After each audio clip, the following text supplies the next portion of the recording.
San Diego, it's time to fire it up. From the beaches to the ballparks, from the Gaslamp to North County, no one knows America's finest city like he does. You can't just punt on a Manny Machado prime use. He's a fourth-generation San Diegan, born and raised in the heart of this community. Passionate, opinionated, and always bringing you the real talk on your teams, your city, and everything in between. Braden totally knows his stuff. He's ready for the next step. That guy is good. Live and local, it's the Braden Surprenant Show. But I think Braden's one of the up-and-coming young stars in the media game in San Diego. Now, here's your host, Braden Surprenant. What's up, San Diego? And happy Thursday to everybody in America's finest city. I'm Braden Surprenant. This is the Braden Surprenant Show, live and local each and every day from 10 to 2 on San Diego's number one sports station, 97.3 The Fan, in the 11 o'clock hour following the roundtable. He's Frank Marchese. I'm Braden Surprenant. Man, we got a lot to talk about today on the show. First hour is going to be all Padres. We got NFL talk coming up later on. We got an NFL game tonight. Padres are off today. We're going to recap the Crucial 42, what happened for the Padres in those Crucial 42 games. Got a little bit more conversations of college football with Skyler. We'll get your fantasy football lineup set with Eddie Brown to finish up the show. But lots to dive into as we start talking about Padres and playoff baseball. I mean, you got to look at where the Padres are at right now. And again, you could look at the standings. You could look at the scores. Last night, and this is why it's so hard to pass people in the standings. I kept saying this all the time. I said it for the last couple of months. Unless you do something as crazy as Cleveland did, which we're going to get to, it's hard to pass teams in the standings in Major League Baseball. You want to know why? The last 2 days basically told you why. The last 2 days. Think about the last 2 days. The Padres won 2 days ago against Milwaukee. They won 7-0 over the Brewers. And everything that needed to happen happened for the Padres 2 days ago, right? The Dodgers lost, made it a 1.5 game deficit behind LA.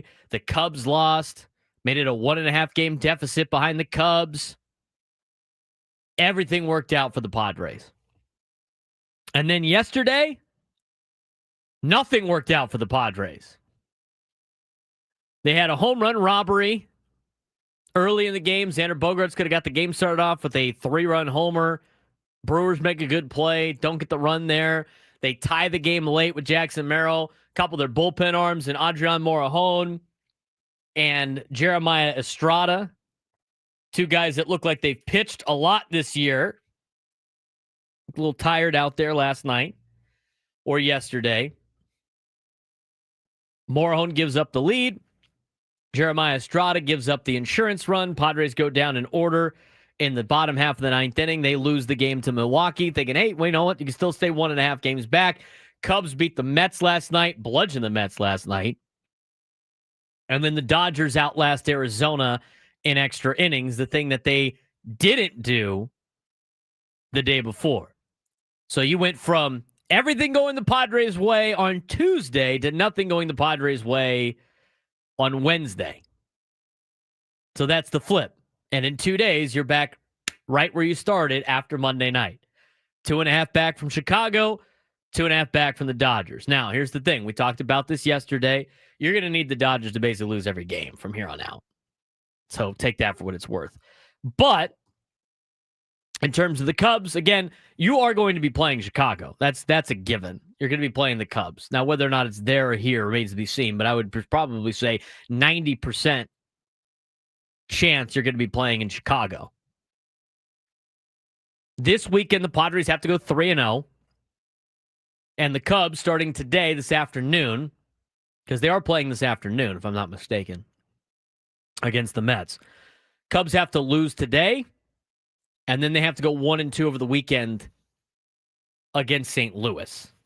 That would give them their 2-3 stretch over the last 5. So Padres have to sweep the Diamondbacks. Cubs got to go 2-3. That's basically what you would need to happen to host on Tuesday. So unless you think the Cubs are going to lose the today and then twice over the weekend in St. Louis, might as well start packing your bags for Chicago. And that's where it lays out. We talked about it, and as we get into it, that's why a lot of the time we today on the morning show discussing how you can enjoy the games this weekend. And you can. Now's a good time to go. I mean, there's still tickets available, limited shows available, or limited tickets available for the weekend. Go watch the Padres and enjoy it. Because there's really not much to play for this weekend. And I think this afternoon will really determine it. Because if the Cubs win today over New York, they have to get swept by St. Louis, and you have to sweep the Diamondbacks. And that's the only way that anything changes from where you're at right now in the standings. So there's really nothing to play for this weekend. And the thing is, and Neil says in the chat, kind of hope the Cubs win today so we can rest everyone. I think the Padres are going to rest players regardless. I don't think they're really going to be going gung-ho right now. They just lost Laureano for at least the wild card series, and I don't know the extent of the fracture. But the fracture of the finger, a finger, right? That's what they said officially, a fracture. I mean, that usually takes a little bit of time. That's not going to be like a week and then he's back. I don't know the significance of it. At least the guy doesn't think like Laureano's intense. I don't think he's Ronnie Lott intense where he's going to chop his finger off to go out there and play. Probably not. Probably needed to throw. But that being said, I would not expect him to be back. They already ruled him out for the wild card series. I honestly would not expect him to be back in the divisional series either. You're going to have to learn how to win without Ramón Laureano. And the only thing that makes it difficult is the fact that the Cubs' top two starters are both lefties. Two lefties that looked pretty good against you earlier in the year. Now, that being said, that lineup the Padres had in Chicago the last time they played, slightly different than the lineup than they have now, even without Laureano. It's still really different. That first game, I remember that first game. I was driving up to UCLA to meet USD up there because they had a 3-game series against UCLA in baseball. That's this season. That was back in April. That's how long ago it was the last time the Padres played in Chicago. Martin Maldonado hit a home run in that game. Otherwise, they would have got shut out in that first game on Friday in Chicago, the weekend series that they had. Go back to it. When they played at Chicago, that first game, they lost 3-1. And that one run was a Martin Maldonado home run. This is the lineup they rolled out. Fernando Tatis Jr., Luis Arraez, Manny Machado. That's pretty much the same. Xander Bogaerts, Jackson Merrill, Yuli Gurriel, Jake Cronenworth, Brandon Lockridge, Martin Maldonado. The pitching staff that day, Randy Vasquez, Yuki Matsui, Alec Jacob, and Wandy Peralta. They lost 3-1 to Chicago. It's a long time. They played these guys a long time ago. I like the way that they match up now more than they did a while ago. And again, remember, the Cubs pitching staff is not that great. Then you talk about Saturday's result. The last time they were in Chicago, look at that Saturday, April 5th. Look at the lineup. They had Fernando bat leadoff, Arraez, Machado, Bogaerts, Merrill, Gurriel, Cronenworth, Lockridge, Elias Diaz, Jason Hayward came in as a pinch hitter. Jose Iglesias played. A little bit of Gavin Sheets. You had Nick Pivetta, Omar Cruz, Alec Jacob, Wandy Peralta. This is a lineup that was not even close to being a playoff level lineup. So that was the lineup you threw against their two lefties. The lineup you threw against Imanaga on that Friday, and the lineup you threw against Matthew Boyd on that Saturday. You threw Vasquez and Pivetta. Pivetta did not look very good in that game. Pivetta was 3 innings, 3 earned runs, 6 hits, 3 walks, 4 strikeouts. I'm pretty sure those games were freezing too, by the way. They have the weather. It was under 50 degrees. It was 49 degrees at first pitch, wind blowing 10 miles an hour, and it was cloudy. Then you got the Sunday, able to survive the series, salvage it. Your Sunday lineup, Tatis, Arraez, Machado, Merrill, Cronenworth, Bogaerts, Sheets, Hayward, Diaz. You pitched Kyle Hart. Remember the bullpen day? that saved everybody. Logan Gillespie, Adrian Morejon, Jeremiah Estrada, Jason Adam, Robert Suarez. You actually got to throw your 4 guys in the back before Mason Miller, and you end up winning the game on a comeback. After Kyle Hart gave up 5 runs in the first inning, and the Padres were down 7-3 after the first 2 innings. You look at the Cubs, I mean, they got a good lineup, but they've been struggling too. And the whole thing about this entire playoff situation that we're about to embark on is you talk to any fan and any other fan base, and guess what? They're freaking out right now. How confident do you think Dodger fans are in the Dodgers right now watching them play against Arizona? Watching their bullpen fall apart every single night? Probably not very confident. How confident do you think Brewers fans are right now after coming to San Diego getting punched in the mouth for 2 straight days? You know, it looks like for Milwaukee, for the last week that they've had, looks like they might have peaked too early. Anybody else say that? Frank, did we say that? Did we say that?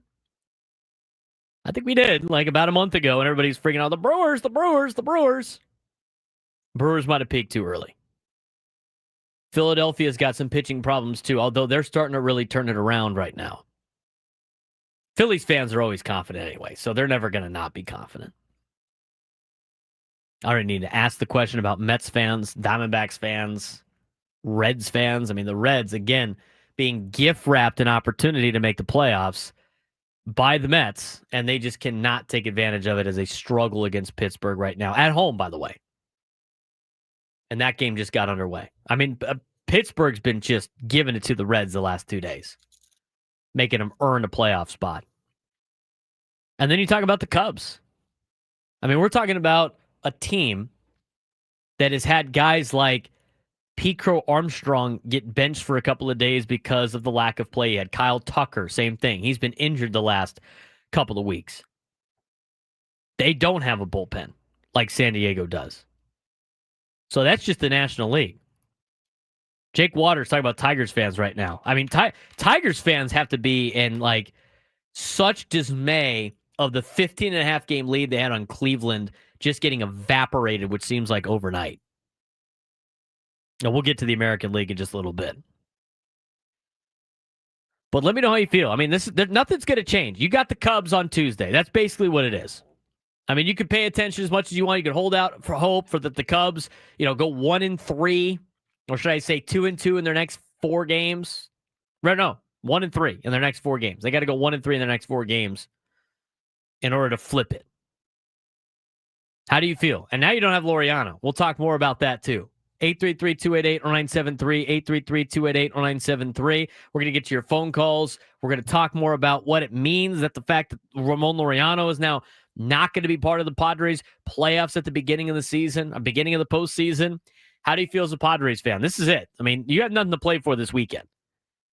You got to hope that the Cubs lose 3 out of the next 4 if you want to flip anything, and you got to sweep. You're locked into the 5 seed. You're going to Chicago on Tuesday. And really, after the game on Sunday, you're flying to Chicago. Tell me how you feel, Padres fans. How was the season? We evaluated that during the roundtable, gave our letter grades. I give them a B+. 833-288-0973, 833-288-0973. We'll be back with your phone calls and talk about the impact of not having Ramón Laureano for this series against the Cubs, going against 2 left-handers in Game 1 and Game 2 of the NL Wild Card. We're just getting started. Braden Surprenant Show, live and local each and every day from 10 to 2 on San Diego's #1 sports station, 97.3 The Fan.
You can't count on much, but you can always count on Sundays with the NFL on CBS and Paramount Plus. Stream your local NFL game live every Sunday, all season long, starting at just $30 for your first year. That's like $250 a month. Visit ParamountPlus.com/NFL to get started today. It's a Roundtable Thursday, so I tried to scarf down some Roundtable during the break. Anyway, all right, let's talk about yesterday. I thought yesterday was kind of a synopsis of the Padres season. It was the missed opportunity yet again. And what I mean by that is, and we talked about this on the roundtable, if you missed the roundtable, you can go back and watch it on YouTube. We're going to re-air it. Are we going to re-air it today? I believe so. I put it in there, whether we do or not. So it's going to be like earlier, probably. We got NFL football tonight. Seahawks and Cardinals. No clue. Westwood. It's ready to be replayed if it is being replayed. All right. Well, stay tuned for that during Gwen and Chris. If not, you can listen to it on the Odyssey app, on the Rewind function. You can go on podcasts, wherever you get your podcasts. You can find it on all of our YouTube pages. It's already probably on the Braden Surprenant Show YouTube page as well.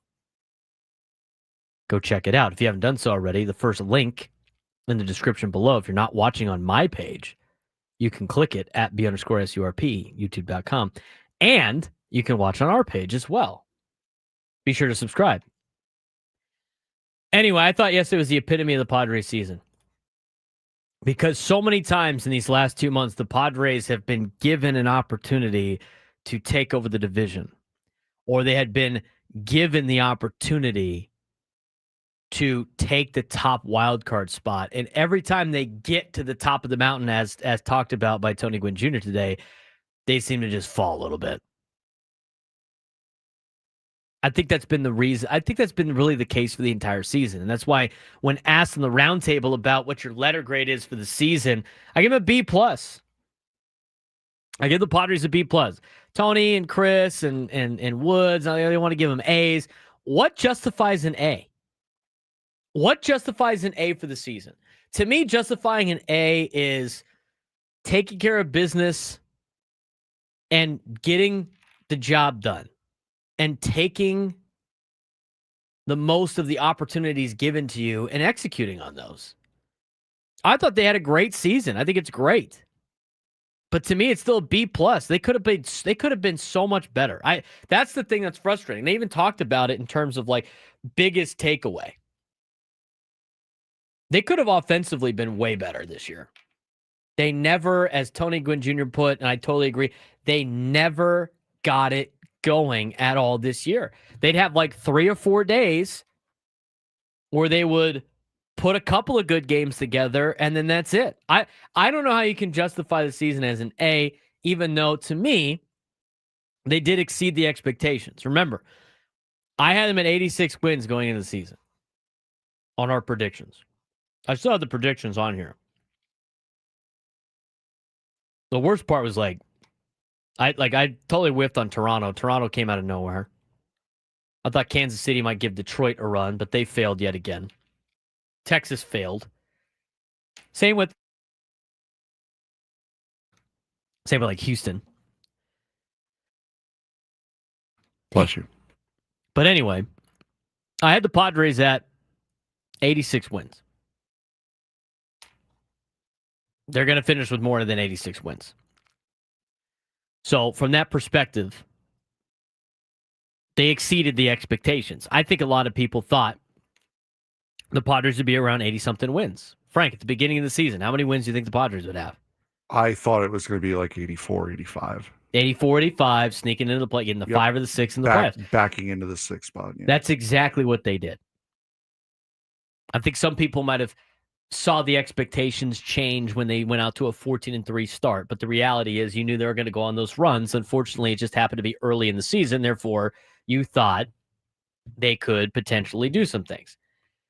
I think they missed an opportunity to potentially steal the division for the Dodgers. But I do not agree with saying they choked the division away. No. If the Dodgers would have not won the division, they would have choked it away. They're expected to win it. The Padres weren't expected to win it. The Padres never had a big lead in the division. When they did have the division at the top, it was either super early in the year or a couple of times they were at the top by like a game max. I don't think they were ever that far in front. Our good friends at Baseball Reference can really point that out for us, going on the schedule and results. But I'm telling you, I don't think they had any type of massive lead in the division. The highest lead that they had in the division all season long was up by a game and that was it. Game and a half back on April 16th. Yeah, April 16th. From April 12th to the 16th, they were up a game and a half. That was it. To me, that's not choking the division. They had a chance to catch them. The Padres had a chance to pass LA. That doesn't mean they choked it away. They missed out on an opportunity. It wasn't theirs to lose. It was the Dodgers to lose. So from that perspective, again, I can't give them an A. I give them a B plus though, because you won you won 86. What are they at? 87 games right now. 87. They're at 87. The most they can win is 90 games. Anything over than 87 games, to me, is that's successful. You made the play. Making the playoffs is a successful season. It's a successful regular season. There's only 6 teams that make the playoffs in the National League. Make it the play. Enjoy it, Padres fans. Again, this is the golden era of Padres baseball. But yesterday, another opportunity where they could win and put the pressure on Chicago to win and put the pressure on LA to win. I mean, that added pressure does some serious damage come postseason time. Teams can't play with pressure. It's hard to do. This is a sport that is so difficult to play. It's based on failure. It's hard to win when you have the pressure to have to go out there and win. And the Padres failed to do that yesterday and put the pressure on Chicago and LA. Does it really matter? Not really. It doesn't really matter. You can't be overly upset about it because at the end of the day, if we've talked about it before with Eno Saris on these airwaves, the playoffs are a crapshoot. You just got to get in and you never know what's going to happen. And that's exactly what the goal was for the Padres at the beginning of the season. What was the goal of the Padres in spring training? To make the playoffs. That was the goal. Yeah, it'd be nice to achieve more than just your one goal, go to above and beyond. But to say that it was a failure or like they failed to do a couple of things, I don't think that's really fair. It's not. They made the playoffs. That was what needed to happen. But I don't give them an A because they were kind of at least after the deadline, they were expected to make the playoffs. And they could have played a lot better throughout the season. That's why I give them a B plus. What's your letter grade, Frank, for the regular season? I know there's 3 games left, but it doesn't really matter. You're locked into the 5 seed. Nothing's really going to change.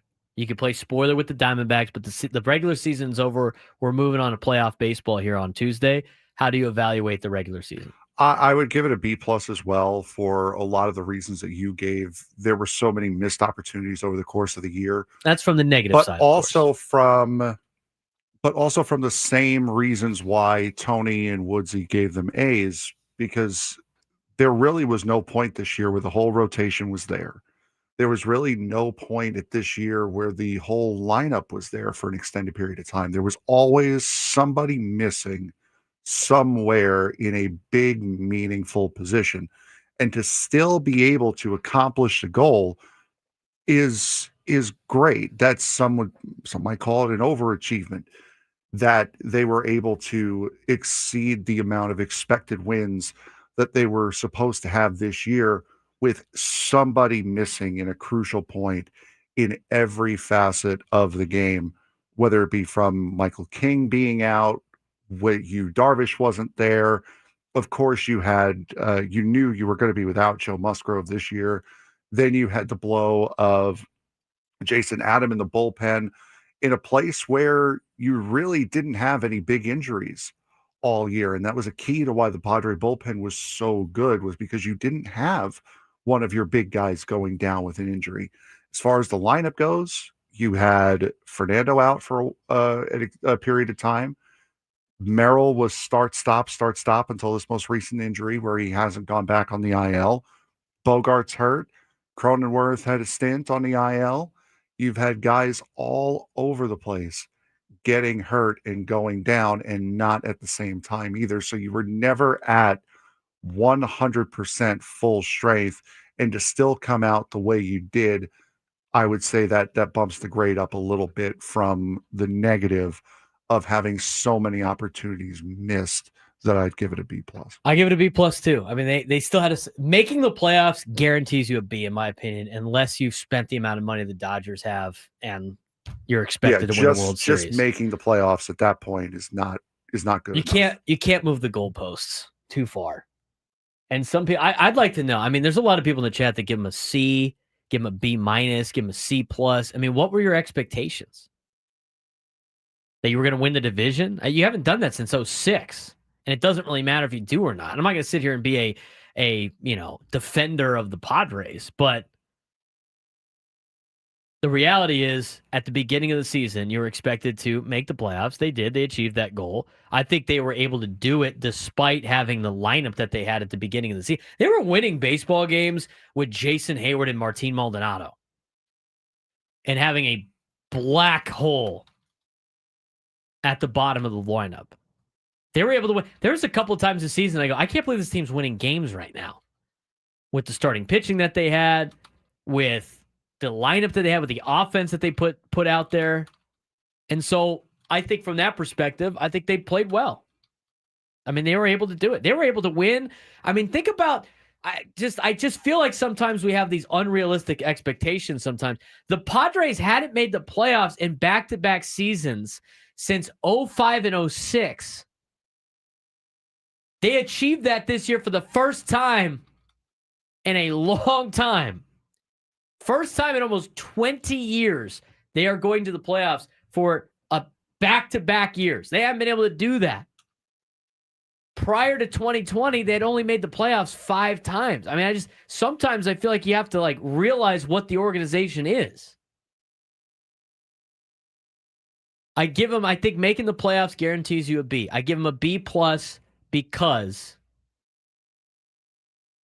they were able to achieve some things with some injuries throughout the year, with the lineup that they had, with the pitching that they had. And I don't give them an A because they could have played a lot better. I think all year they could have played a lot better. I think we were waiting for the power surge from a lot of guys that could hit for power that didn't do it. I think we were waiting for Manny Machado to really, hit his stride. I think the other thing that's disappointing was the starts that Fernando and Jackson Merrill had to the year. We were talking they're off to an MVP start. They were never really able to get it going. I mean, Jackson Merrill battling with injuries. I think there's some positives to that.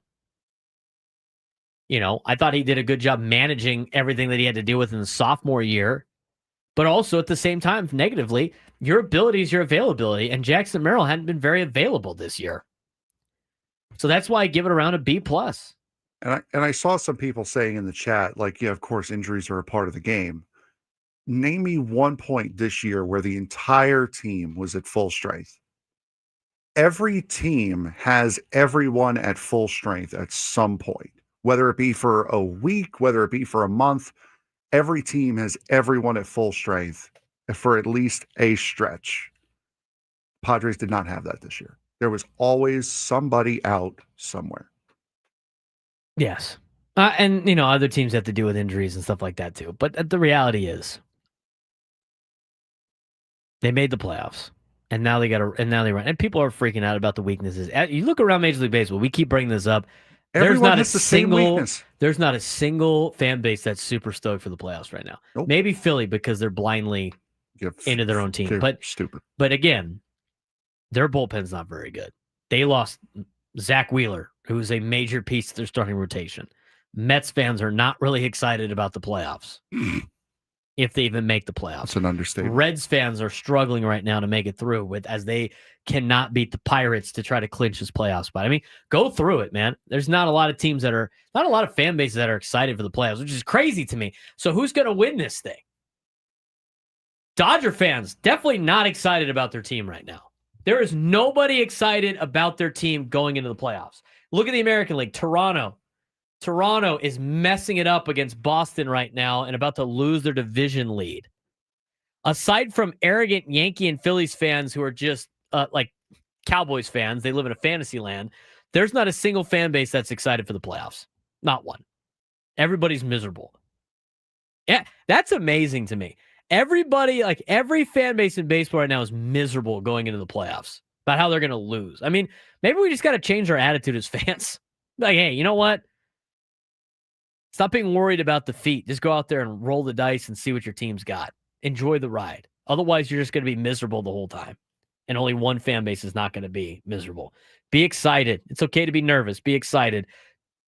Don't bring the doom out, because you start looking at every other team.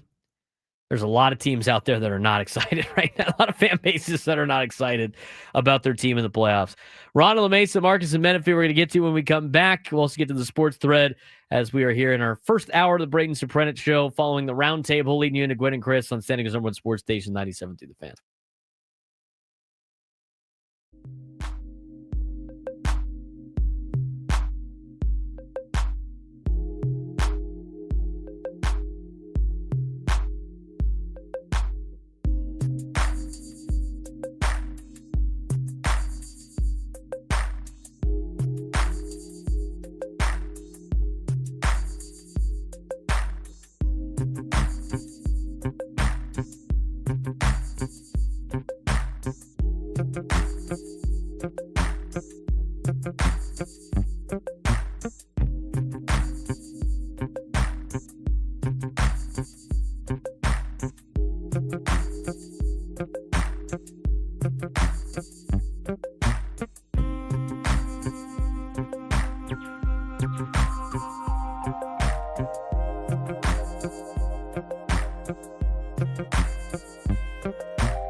Hey, come join us, Baja Rick's this Friday. Come and watch the show, grab something to eat, drink, win a prize. We'll be giving away autographed baseballs and tickets to the final series.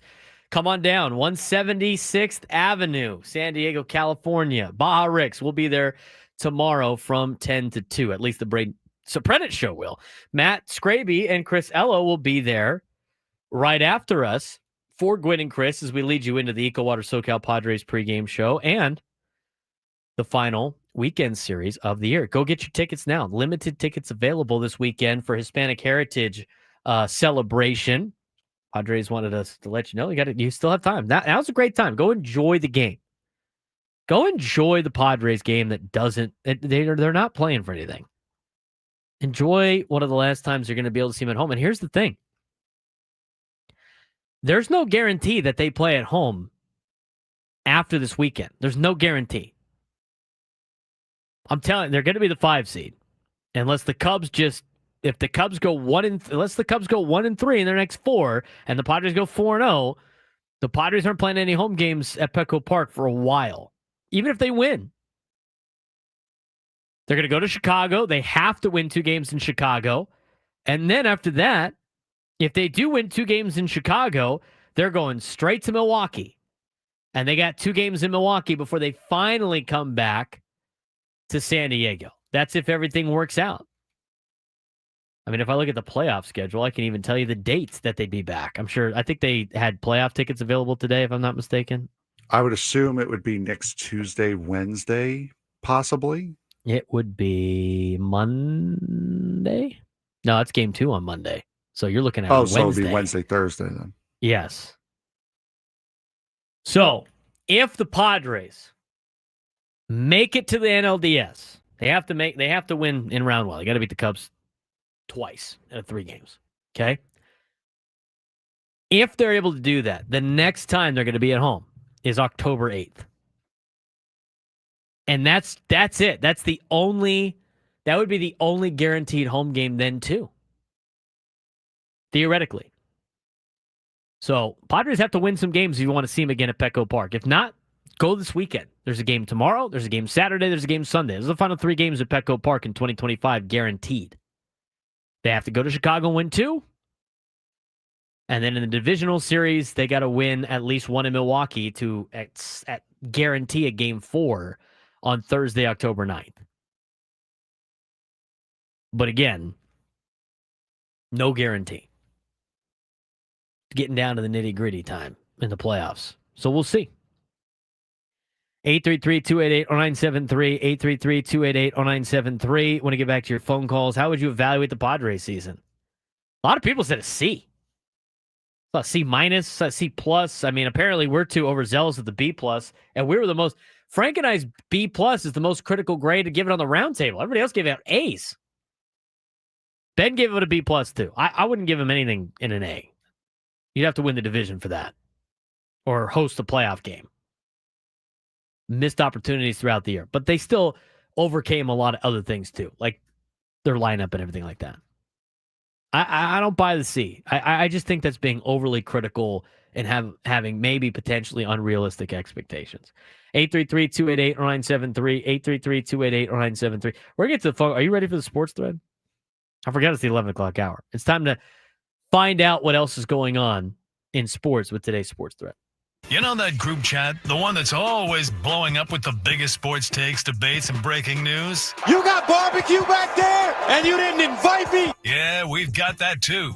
Welcome to the Sports Thread, where we break down the top 5 stories in sports, just like you would with your crew. Oh, no! Disaster! What a bad idea! No filters, no silence, just real talk.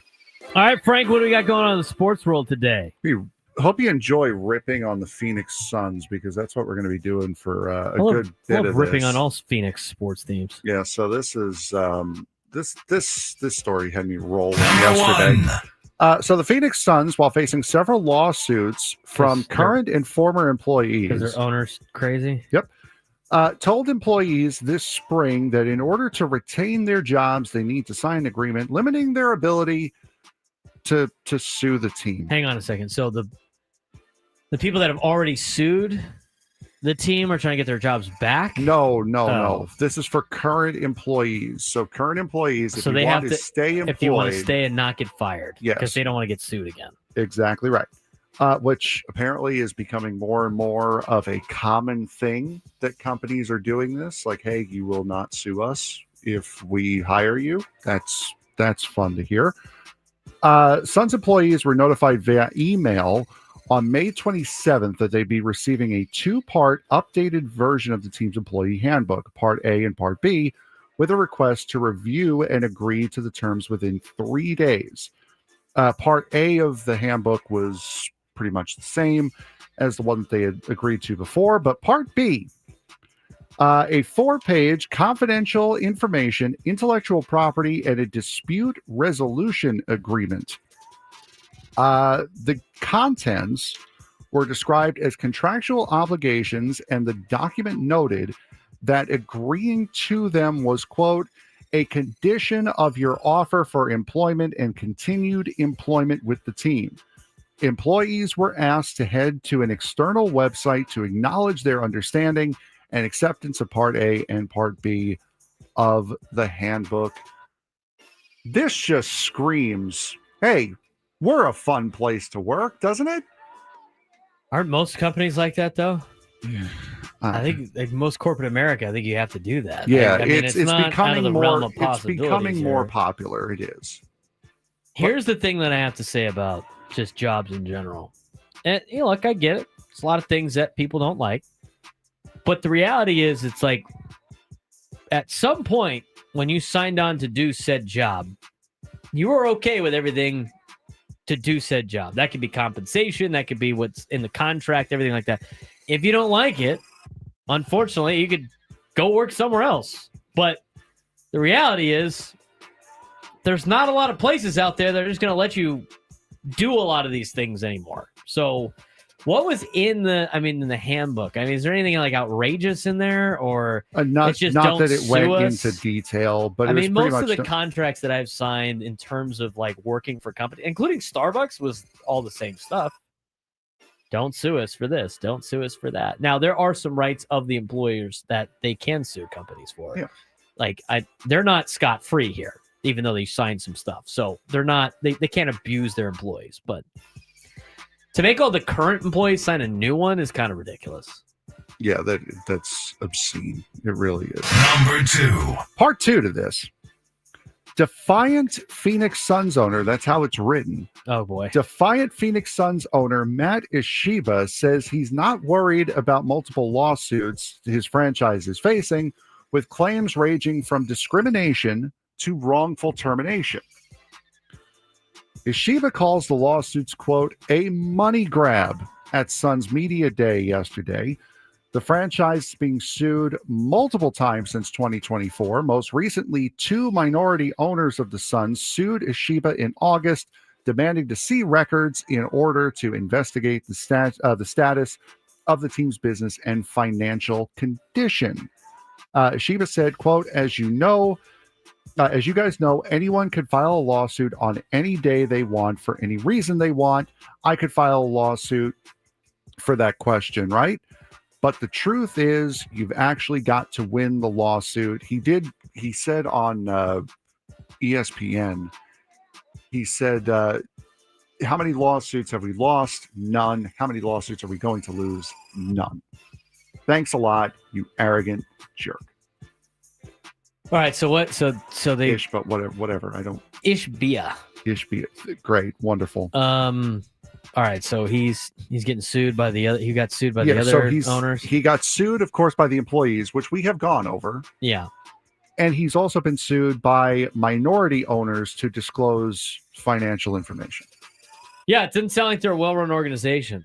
No, it sounds like they're a circus. But I've heard all the Arizona organizations are a circus. I heard the worst one is the Cardinals. So take that for what it's worth. The Suns are still better than the Cardinals. That's as I've been told by people that for work in media in Arizona. NFL. The Cardinals are the worst. Speaking of the Arizona Cardinals, Number 3. quarterback Drew Brees and receiver Larry Fitzgerald were picked in their first year of eligibility as two of the nominees among the modern era players for the 2026 Pro Football Hall of Fame. Other nominees in the first year of eligibility are quarterbacks Phillip Rivers and Alex Smith, tight ends Greg Olsen and Jason Witten, running backs Frank Gore and LaShawn McCoy, offensive linemen David DeCastro and Marquise Pouncey, defensive lineman Geno Atkins and Jarrell Casey, and linebacker Thomas Davis. A screening committee will reduce the candidates to 50 in October. Who do you expect to see in the NFL Hall of Fame this year? You say Phillip Rivers is on there? Rivers is on there, yes. This is his first ballot. And so is Drew Brees? Drew Brees is also on there, his first ballot. I'd take both those guys for sure. I mean, you went through, like, how many you say, like 30? Larry Fitzgerald, Larry, he should get on in. it. Yep. Alex Smith, I don't think he's a first ballot. He's not a Hall of Famer. Greg Olsen and Jason Witten. They might make it for just being on TV. Frank Gore and Shady McCoy. Frank Gore, yes. Shady McCoy, no. Devin DeCastro, Marquise Pouncey. Marquise Pouncey, yes. Geno Atkins and Jarrell Casey. I'd have to look. Thomas Davis. No. Those are some of the notable first time on a guys. ballot. Yeah. You'll see. I just think I'm not a big Hall of Fame fan. I think Kurt Warner's in the Hall of very, very good, even though he made the Hall of Fame. I think being on television gets you in. I think that's why a lot of these guys jump on TV, and because who votes? Media. All of a sudden, they're friends. I think the process is biased. I think media people think they're super smart sometimes when they're not, and I think they show their biases sometimes. Yeah, especially with Hall of Fame votes. So to me, that's the case. I think Phillip Rivers is a first ballot Hall of Famer. He won 8 Super Bowls. Who cares? Number 4. It means nothing. In news that would go to surprise absolutely no one, after getting hit in the face with a 99-mile-an-hour fastball from Tariq Skubal the other night, Guardians DH David Fry was released from the hospital yesterday and is resting comfortably. He was visited by his manager in the hospital Tuesday night, and Fry said Fry was in great spirits. The Guardians said imaging and clinical examination showed Fry sustained multiple minimally displaced fractures, left side facial and nasal fractures. A timeline for his recovery is about 6 to 8 weeks and no need of surgery. So not good for David Fry, but not good for David Fry. Not worse than what we would have expected, which was facial fractures after getting hit in the face with a 99-mile-an-hour fastball. Incredibly scary. So hoping for the best recovery there. I mean, I hit in the face by a 99-mile-an-hour fastball. Flush. Crazy. Flush too. Crazy. Like it was not a glancing blow. Oh no, he got drilled. Number 5. I'd like to talk more about this when we come back. Yes. You could set it up. The future format of the college football playoffs remains undecided after CFP's management committee briefly met about it yesterday at the Big Ten headquarters. The group met for more than 4 hours in a regularly scheduled business meeting, but spent only about 20 minutes talking about the format for 2026 and beyond. CFP leaders have contractual obligation to let ESPN know by December 1st if they want to expand the field beyond 12 games. We're going to talk about that when we come back. We'll also get to Ron and La Mesa, Marcus and Menifee. Get your phone calls as we start the noon lunchtime hour.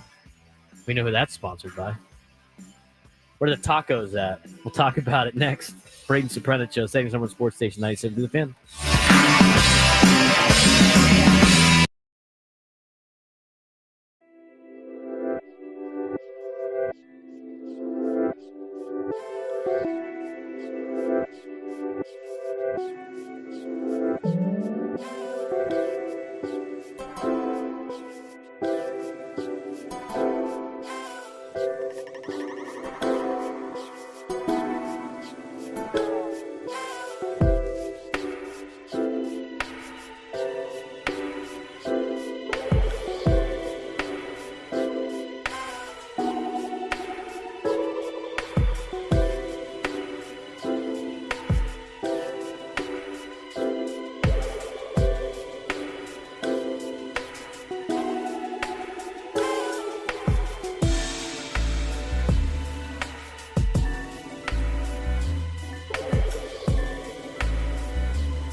Noon lunchtime hour on 97 through the Fan is brought to you by the Craft Taco.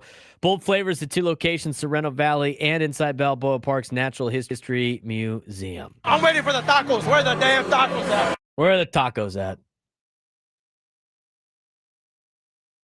Jeremiah Estrada did not look very good yesterday. Maybe he needs more tacos. Where are the damn tacos at? I'm waiting for the tacos. Where are the damn tacos at? I think Jeremiah Estrada needs a couple of days off. He looks like he could use some rest. They've been using him so much. Him and Morejon. I would love to see Jeremiah Estrada and Morejon not pitch at all this weekend. Get him ready for Tuesday. Would be We nice, need him for wouldn't it? Tuesday. You want to know why? Give Jeremiah the 4 days off and get him ready for the organization that cut him. Did you see what he like the last time they played Chicago? When he mowed down their lineup and then looked straight at, he knew exactly where they were sitting. Let Estrada eat tacos because he wants the tacos, like our clip says. Give him the 3 days off. Have him ready for Tuesday. We need they all need to be quoting Bill Belichick. We're on to Chicago. We're on to Chicago. We're on to Chicago. That's what he needs to do. All right. 833-288-0973, 833-288-0973. We get some of your phone calls. And I got a sports question for you guys. I need Frank's take on this. I need everybody else's take on this. Maybe I'm in the minority here. I don't think I am. And by the way, I want to tell everybody, I don't really care. I gatekeep fandom all the time. I'm not nice with the fandom thing. I don't need people, running their mouth about the team that they jumped on the bandwagon with that have no affiliate. Oh, because it's easy. Some of us had to suffer through San Diego sports. Okay, it's not hard. It's not easy to do. So just jumping back to back and being a bandwagon to Windsock, it's easy to do that. I have a sports question that's on that topic, but I'm going to get to that in a second. Let's get out to our resident Big 12 fan, Kansas State Wildcat, Ron in La Mesa, also a big Padres fan. Ron, what's going on? Yeah, it's no Big 12 today, Braden. It's all Padres talk right today. Kansas State starts 1-3, and all of a sudden Ron in La Mesa doesn't want to talk about his Wildcats anymore. Come on, Ron. I've got to go with the present day. That's right. Braden. That's we right. play Saturday. That's right. We'll talk about it tomorrow. I'm going to break it up here. Man, you're messing my dig up here. Come on, man. All right, Ron, go ahead. So I gotta give the Padres a B, but in caveat to that, I want to give management an A+. Because if it wasn't for management bringing those players in at the All-Star break, I don't think we'd be where we are right now. So that's how I kind of break it up. So if you want to average those, a B+ in sounds probably pretty good. But the main thing I want to talk about, Braden, is fandom. You brought it up to me. Folks, let's think about what it was. I was here from 91 to present day. We were totally irrelevant except for a few years here and there. But since Peter Seidler came in and his group, we are relevant, Braden. The San Diego Padres are relevant. We're going to the playoffs 3 out of the last 4 years, 5 years, whatever it is.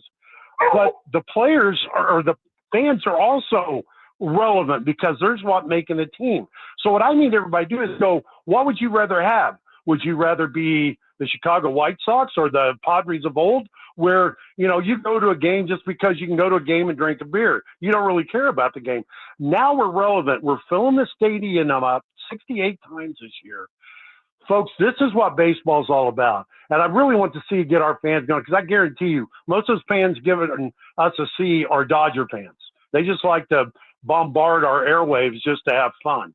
This team and this organization right now going forward, we have everything to thank Peter Seidler for. And yeah, I work for the organization, so I'm a little excited. But what I've seen the last 5 years, Braden, is a team that is going to win every year and give us that chance to get into the playoffs. And like you said, once we get in the playoffs, who the hell knows what's going on? Absolutely, Ron. Couldn't say it better myself. I appreciate the phone call. I totally agree. I mean, there was a time like 8 years ago that I would kill just to make the playoffs just make the playoffs. And how quickly I get away from that sometimes.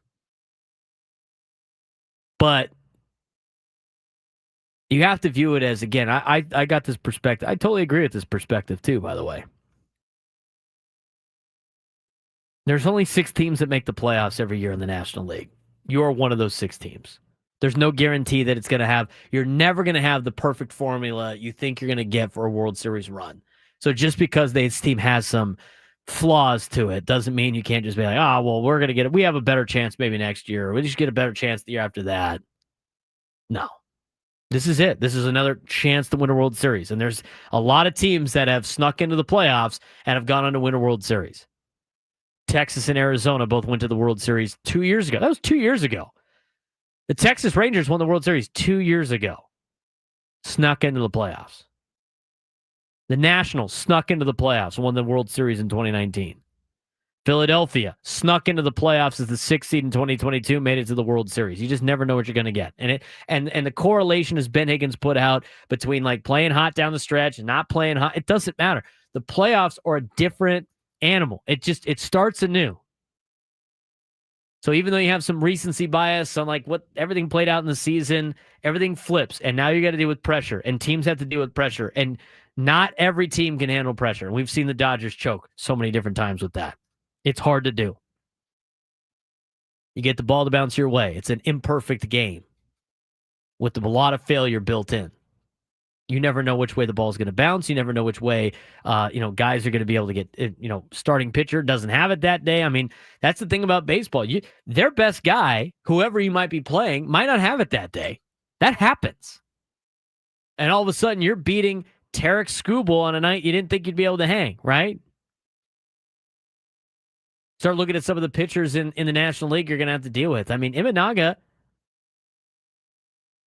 on Tuesday or whatever, I don't know how they're lining up, but their best pitchers are Imanaga and Boyd. They could have a bad day to get things started. And all of a sudden you jump on them 4 runs, and now they're playing, now the pressure's on Chicago. Same thing can happen to the Padres at any point in time. Playoffs are a different animal. 833-288-0973, 833-288-0973. Let's go out to John Escondido. John, you're on the Braden Surprenant Show. What's going on? Hey, how you guys doing today? I'm doing well. Hey, so my comment, right, is you talked about Hall of Fame, right? And I love sports, but I've never really been a Phillip Rivers fan. I thought he had good talent around him, a great running back, a great tight end, both Hall of Famers. But you had Jackson, who made phenomenal catches, and they got rid of him. But I just thought that he was just a sub-average quarterback. That if he had gone to New Orleans, I don't think they win a Super Bowl. If Drew Brees had stayed in San Diego, I think they win the Super Bowl. And so that's just my comment. I think he's a great person. I just don't think he's Hall of Fame. If you take it from what you hear, that it's who's the greatest quarterback in their time frame, right? He's not top 10. So thank you for taking my call. Absolutely. I totally disagree with John. Totally disagree with John. I mean, there's times he was throwing to Sehi Ajira-Tutu was like his number one receiver. Give him threw 3 touchdowns to him. And down in Houston. Just learned his name like that week. They had some good players, but a lot of those receivers went elsewhere and didn't play to the high level that they had when they were with Phillip Rivers. Phillip Rivers is a Hall of Famer, in my opinion.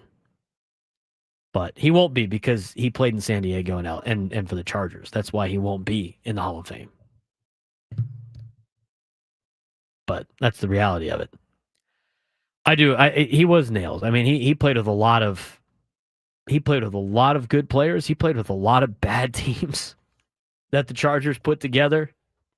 He's definitely a Hall of Famer. And the Drew Brees thing. There's no guarantee that if Drew Brees was still a Charger, they wouldn't want a Super Bowl with Drew Brees. I mean, Charger fans were so done with Drew Brees by the time he had the 1 year, that last year in San Diego.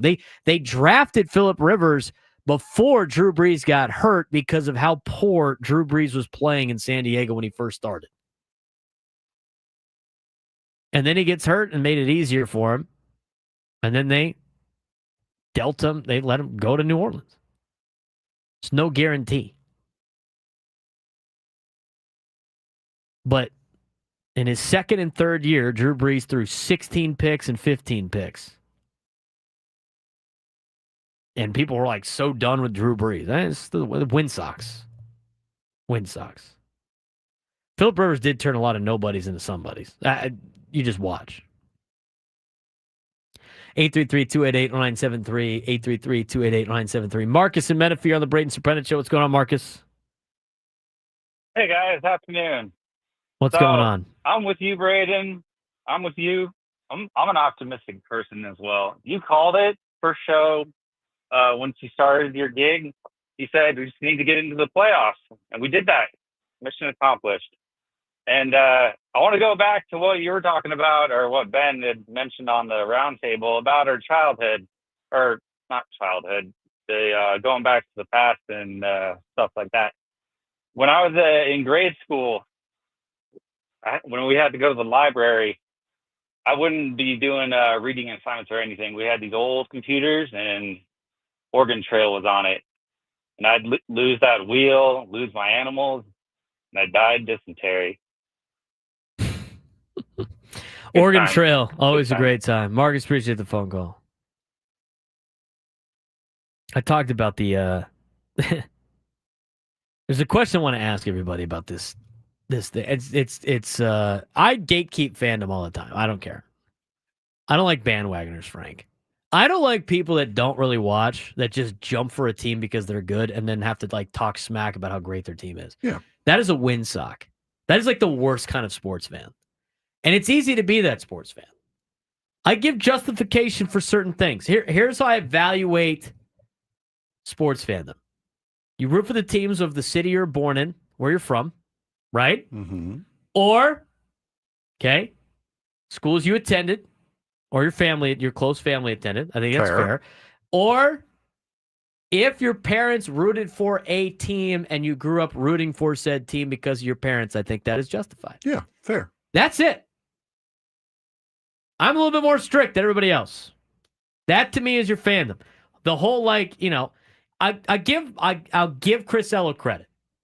He grew up in LA, didn't really like any LA teams. Guy liked the animal. He liked the porpoise, a dolphin, and so he rooted for the Dolphins. All right, he stuck with them the whole time. I can't be mad at that. No, I can't be mad at that. That's fine. That's fair. That's fair. But I got something. There's a couple other things to it being a fan that I got to ask the question of. And I think it's gonna, it's interesting. I think it might sway you a different way. Again, I'm very aggressive on the gatekeeping. I'm fair, but I'm very aggressive on the gatekeeping of fandom. No jumping back and forth on certain teams. Okay, there's just no jumping back and forth. Just when it's a benefit for you. And then if you're going to do that, just understand. Like, here's my deal with the Cowboys, right? I don't really care if they win. I don't really care if they lose. I'm a pseudo fan. But you know what I'm not going to do? I'm not going to talk crap about how great the Cowboys are to some NFL fan that actually watches the NFL and is like a diehard fan. I don't care. I don't need to be. I was a Chargers fan. They left. I'm out. Okay? You don't represent me anymore. There's no reason to root for the Lightning Bolt. I have no connection to the logo. I have a connection to the thing that says San Diego in front of it. And then my love for the other teams are just kind of like, it's just not the same. But there is a question I have to ask about fandom. Now, I want Frank's opinion. I want everybody else's opinion on. I've argued with my friends about this before. I'll ask that question when we come back on the Braden Surprenant Show, San Diego Sports Station 97 through the Fan.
Baseball coverage on 97 through the Fans, presented by T-Mobile. Head to T-Mobile.com and get a great deal on an iPhone 16 Pro. We're in hour 2 of the show, hour 3 of our usual time slot.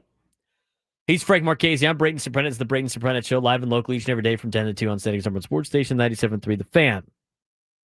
Because of that, I'm usually behind on reads and other things. I forget about certain. I just feel like I feel like it's hour 2. The last hour, the 11 o'clock hour, was sponsored by Las Vegas Convention and Visitors. Take a break from the mundane and escape to something a little more fabulous with the first ever fabulous 5-day sale from September 22nd to September 26th. Find deals at all your favorite Vegas hotels. Plan your fabulous escape and learn more at visitlasvegas.com. All right, we're caught up now, Frank. All right, question for you. We will be at Baja Rick's tomorrow. Excited for it. Juan better be there. Rod better be there. Prolific better be there. I've seen Maria at a live remote. Maybe Maria will come down. All of you guys in the chat would love to see you guys down at Baja Rick's. I think David Vu on there. I think his profile picture is a Baylor logo. I don't necessarily know if he's invited. Just kidding. He can come down too. If Jocelyn wears Arizona State stuff, though, I might be upset. Jocelyn obviously is an Arizona State alum. There will be no Arizona State loving for the next 48 hours. Or Sam Levitt loving.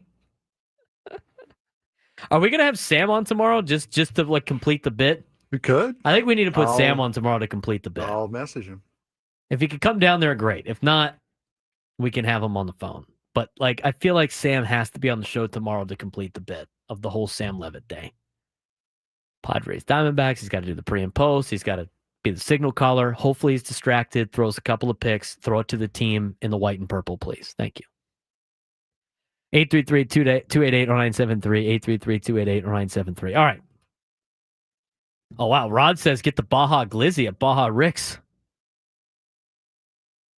Juan, if you wear an SMU shirt, I'm just going to say you'll never see the skillet again, buddy. Don't get me into S-talking with TCU football, which gets me to my fandom gatekeeping here. Okay. We went over the rules of what I think is justified. And people get so upset about this. Hey, man, you could do what you want to do. I'm not saying you can't do it. Just know, if you don't fit these 3 criteria, I'm calling you a bandwagoner. That's what I'm calling you.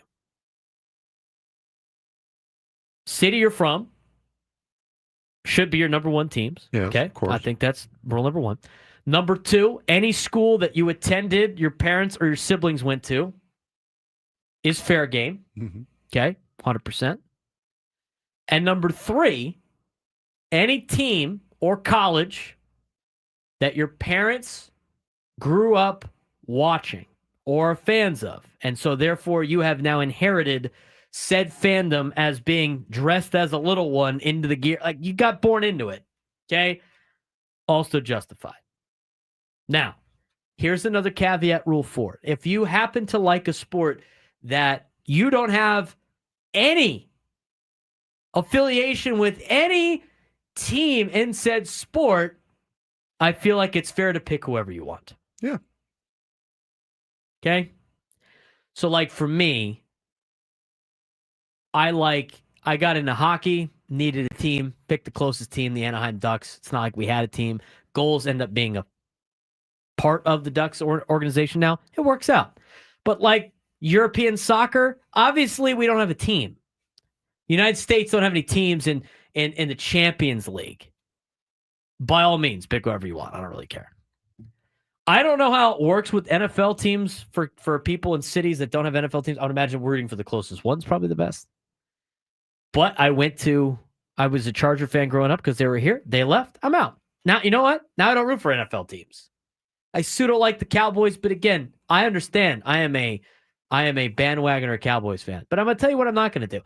I'm not going to talk trash about the Cowboys to other fan bases. I'm not going to do that.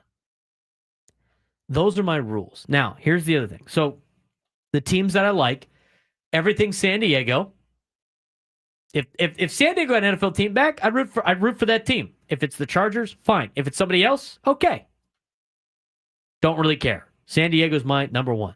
Went to TCU, obviously, bang. San Diego State, my dad went there. It's in my town. I think anybody that was born in San Diego can root for San Diego State. Now, here's the other thing too. Here's here's a caveat to that, Frank, on my rules of gatekeeping fandom. If you grew up a fan, it's gonna be a novel of these are the rules. Are you tracking right now? Here are all the rules. If you're not following the rules, these are the commandments given on fandom. Here's another one. This happened a lot at TCU. Okay, I noticed this, and this happens at a lot of schools. I don't get this. If you grew up a fan of a school, okay, let's say you grew up I'm going to use this example. Let's say you grew up in the state of Texas. In the state of Texas, everybody grows up either an A&M fan or a Texas Longhorns fan. That's kind of how it works. It's split down the middle until you go to college. And then it's whatever college you are. But if you are a Texas fan growing up and then you attend Baylor or TCU and Texas Tech and you root for Texas over the school you go to, that is incredibly awful. That is a foul. That is a foul. Do not, if whatever school you attend, that is your school. That's what you're affiliated with. You don't root for the team you grew up watching over the school you attended. My brother said the same thing at Tennessee. He said there were some kids from Georgia, didn't get into Georgia or didn't attend Georgia, went to Tennessee. Georgia came into town. They didn't root for Tennessee anymore. They're rooting for Georgia. That's crazy. Brother, you need to slow down. That's crazy. I was using an example. Are you writing these down? Good. No flipping and flopping. I think after a certain amount of time, you would have to be able to, when you establish your official fandom, as long as you don't flip. But just don't get upset when I call you a bandwagoner. Like if you grew up a San Diego, let's imagine you grew up in Fresno State fans, like the only thing, and then you go to San Diego State. Are you going to root for Fresno State against the school you go to?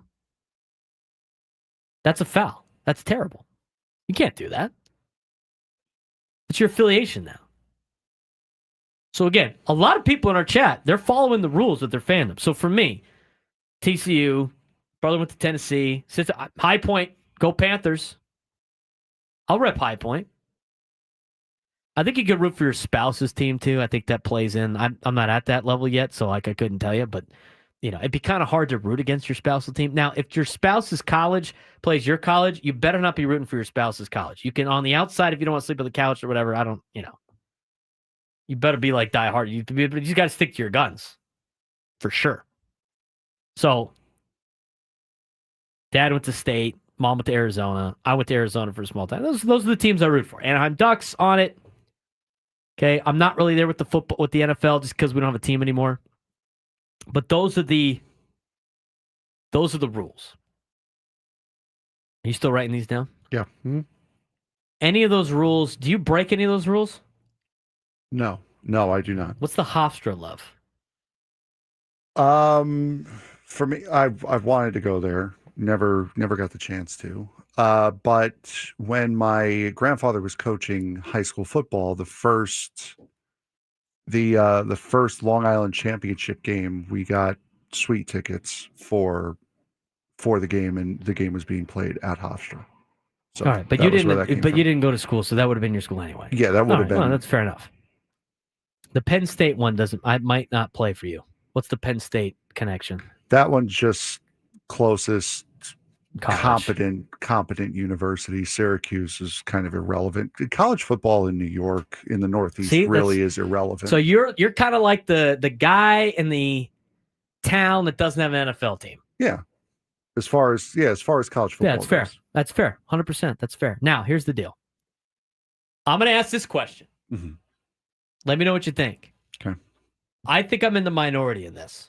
I really do.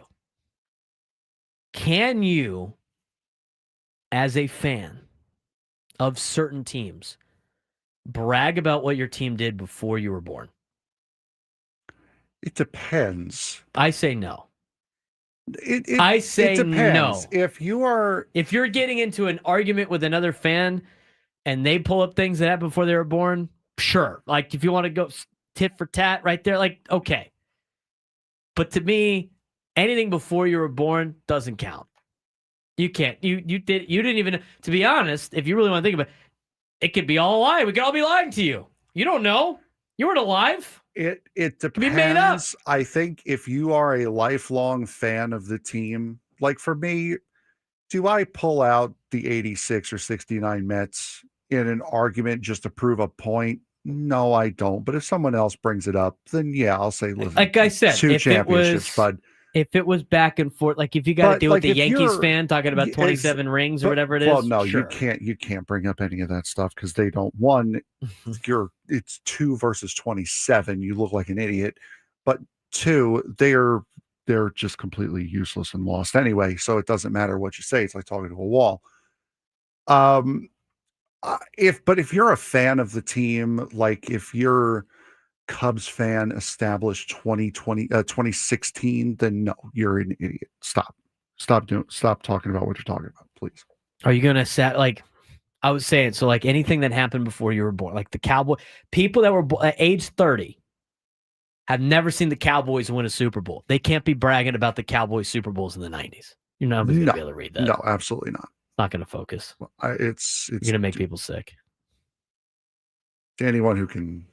Can you read the so what I had was I'm doing this solely for the bit. I actually don't care about any of these rules. Go Panthers. I heard that bit. I also heard no NFL teams. I heard that bit too. I don't have an NFL team currently. Yeah. Kind of the Cowboys. But again, I admit that that's kind of a bandwagon thing, and it's because my team left. So, but you know what I'm not going to do? I'm not going to buy the division championship shirt. First of all, they will never win one, so it doesn't really matter.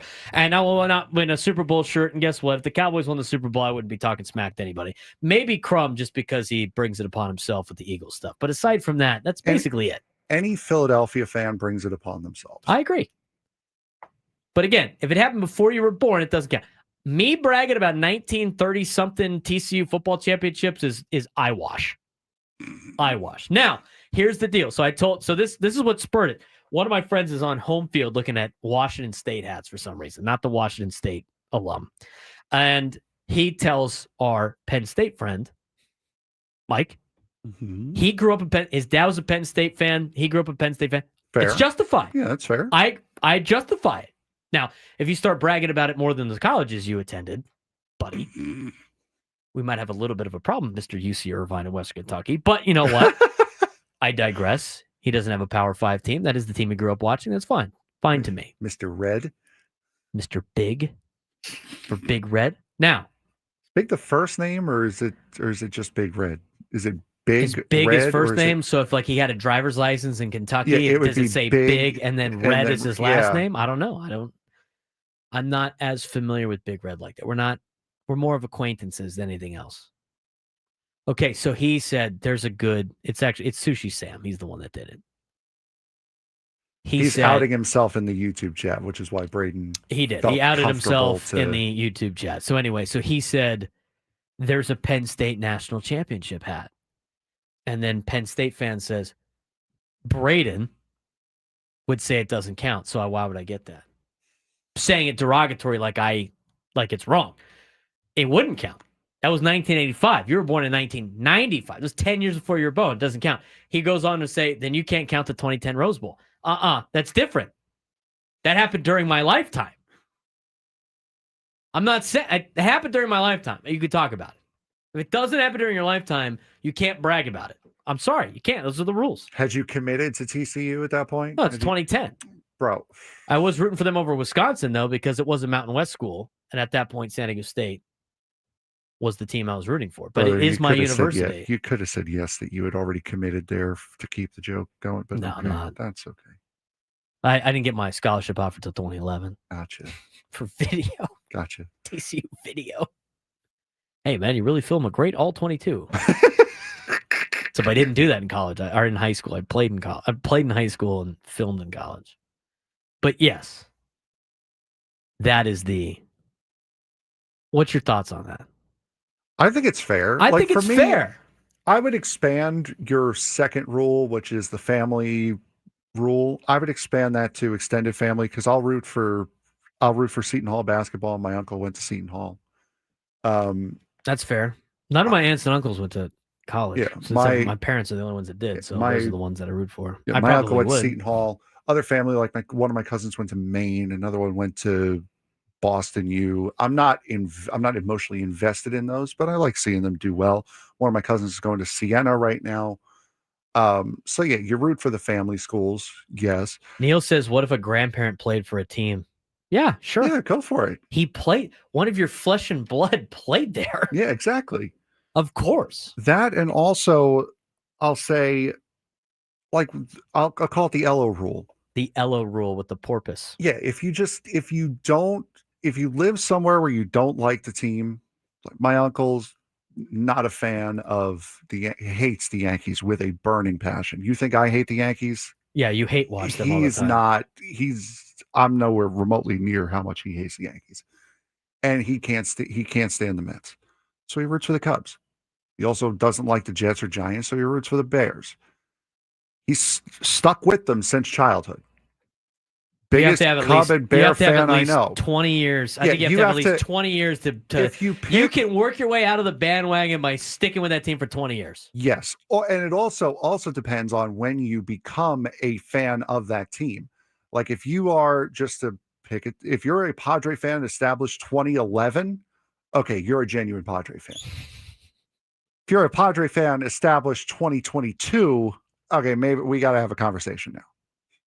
But I would say that would be the yellow rule. Clay brings up another good point. Military affiliation. Military, okay, yes, you can 100%. root for Navy, Army, Air Force if you're in those. I see a lot of bets like that. You don't have to go to the academies to root for the academies if you're part of the deal. Saw the Coast Guard had a win the other day in something. So again, if it happened before your lifetime, you can't be bragging about it, in my opinion. I can't be bragging about the Chargers AFL championship, which nobody wanted to brag about anyway. 1963 AFL championship. No, falls on deaf ears. I don't want to hear from a Cowboys fan that's 30 years or younger about how great the Cowboys used to be when they never even saw it happen. They don't even know. Yeah, like Mike and SD, been a Padre fan since 2007, sorry. When I moved down here, I think we all know how the first 13 years of that fandom went. You're a Padre fan. You are a Padre fan. He stuck through it. Exactly. He stuck through it. These are our rules. Abide by them. I think you have to have established years to be non-band. I think those first 10 years probably still bandwagon, even though they weren't doing well. But then he graduated. He graduated the bandwagon. You can't if you start rooting for a random team, especially in a down year, and stick with them. I'm sorry, you're a fan. You're of a that bandwagoner team. You fan, like that fan until you make it through 10 years. Who's jumping on the bandwagon of an 0-16 team? That's you know what that is? That's buying low stock. That's what that is. It's buying stock low and then selling high. You got to stick with it for 10 years. You know what? People love to be miserable too, Frank. People love to be miserable too. So no kidding. Anyway, 833-288-0973, 833-288-0973. We got another guy asking about the height. This guy is obsessed with me voting in the San Diego Union-Tribune voters poll for high school football. We'll talk about that when we come back. We'll get to Kevin, Steven, Kathleen. Stay with us. We'll get your phone calls as we come back on the Braden Surprenant Show. San Diego's #1 sports station, 97.3 The Fan.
We got a lot of people like we got a lot of people putting in their own rules here to our fandom rules. I told you, I'm not afraid to gatekeep fandom. I will call you out for being a bandwagoner. I'm not writing those rules down. Go Aztecs. Another fandom rule. Don't claim as a fan of a team that you were physically present at a big win when you were sitting at home on your couch. People do that. That's crazy. I still think the one where it's like rooting for your childhood team over the school you pay money to attend is beyond crazy. That's crazy. It's crazy. Spend all this money to go to that. Why would you? I knew kids that were like Texas Longhorn fans growing up, and then they went to school at TCU and they're rooting for Texas in the game. Like, why would you do that? I don't understand. I don't get it. Look, if you want to, now, we didn't dive into the weeds of getting your master's somewhere or doctorate or something. I mean, I feel like you can root for those teams, but to me, I feel like you should probably value your undergrad more. The place that you spent the most amount of time, right, Frank? Like, I actually asked my buddy this because he played his grad year at West Kentucky, played his 4 years at Irvine. If Irvine plays West Kentucky, who is he rooting for? He said Irvine. I'm like, good, smart man. If Irvine plays Penn State, he's still rooting for Irvine. I think that's fair. Now, here's the good thing. He doesn't have to worry about it in football. Yeah. Irvine's been undefeated since 1960, whatever they started. They've never lost. Yeah, that's to say they've never lost. They not have a team. I tell you what, the Big West would be a fun football conference. UCSD, Irvine, Fullerton. Fullerton used to have a football team. UC Santa Barbara. Imagine the college football stadiums on these places. How about spending a 2:30 kick an afternoon in Fullerton watching the Titans take on the Anteaters? Let's go. Think about that. Think about the helmet concepts you could come up with an Anteater. Oh, I'd be legit. Somebody was like, what did he say? What did he say? Braden, did you go to Cathedral or only coach there? Assuming you did not go to Cathedral, do you vote for the high school you attended or the high school you coach at? I don't even know what that means. I think he's asking if you had. Oh, let me see it again here because I know exactly what comment you're Votes talking or about. root for? I'm rooting for the. Like if I was coaching at a different high school than my alma mater, which is Cathedral, I'd be obviously rooting for the school I coach at. Because I did get asked this, Frank. So I, do games for USD. Yep. USD has played TCU in baseball twice. I'm getting paid by USD. I was not rooting for TCU to beat USD. You can. I know. I think the place that you work or attend. The trick is you just can't show it on air during a live call. But here's the other thing too. Show it. I have more of a relationship with the players and the coaching staff at the place that I'm working at than the random people that happen to be wearing the uniforms of the school I went to. See, that's also where my take on that. That's also where you got to hope they don't have a camera showing in the booth. Player A at TCU. It's a high fly ball deep left field. It is gone. A home run. UC San Diego down. USD down 1-0 here in the first inning to TCU. You can do the fist pump as long as no one's there to see it. That's the best part about doing it for ESPN Plus. Got to be a neutral broadcaster. There's no one more neutral than person's got affiliation with both sides. Well, no, that's what I'm saying. You got to play. You got to sound right, but there's nothing saying that you can't give a little fist pump while fist pump is the guy's rounding the bases. You just can't hear it in your voice. Yes. I had to do that twice. The hardest one was at TCU because it was going back to school and I'm wearing USD stuff and I'm like getting like looks on the concourse and I'm like, bitch, I actually went to this school. I don't know, like I'm an alumni. I have a diploma here. You just live here. Stop it. I'm one of you. Look at my lanyard sticking out of my pocket right here. 833-288-0973, 833-288-0973. Kevin in Oceanside. You're the Braden Surprenant Show. What's going on, Kevin? Hey, Brandon. Hey, Frank. I've been a Padre fan since 1972. I'm going to be 63 in December. So my family is from St. Louis. So when the Padres are not, I'm a Cardinal fan. Does that make me a bandwagger as well? No, I think you're justified there, Kevin.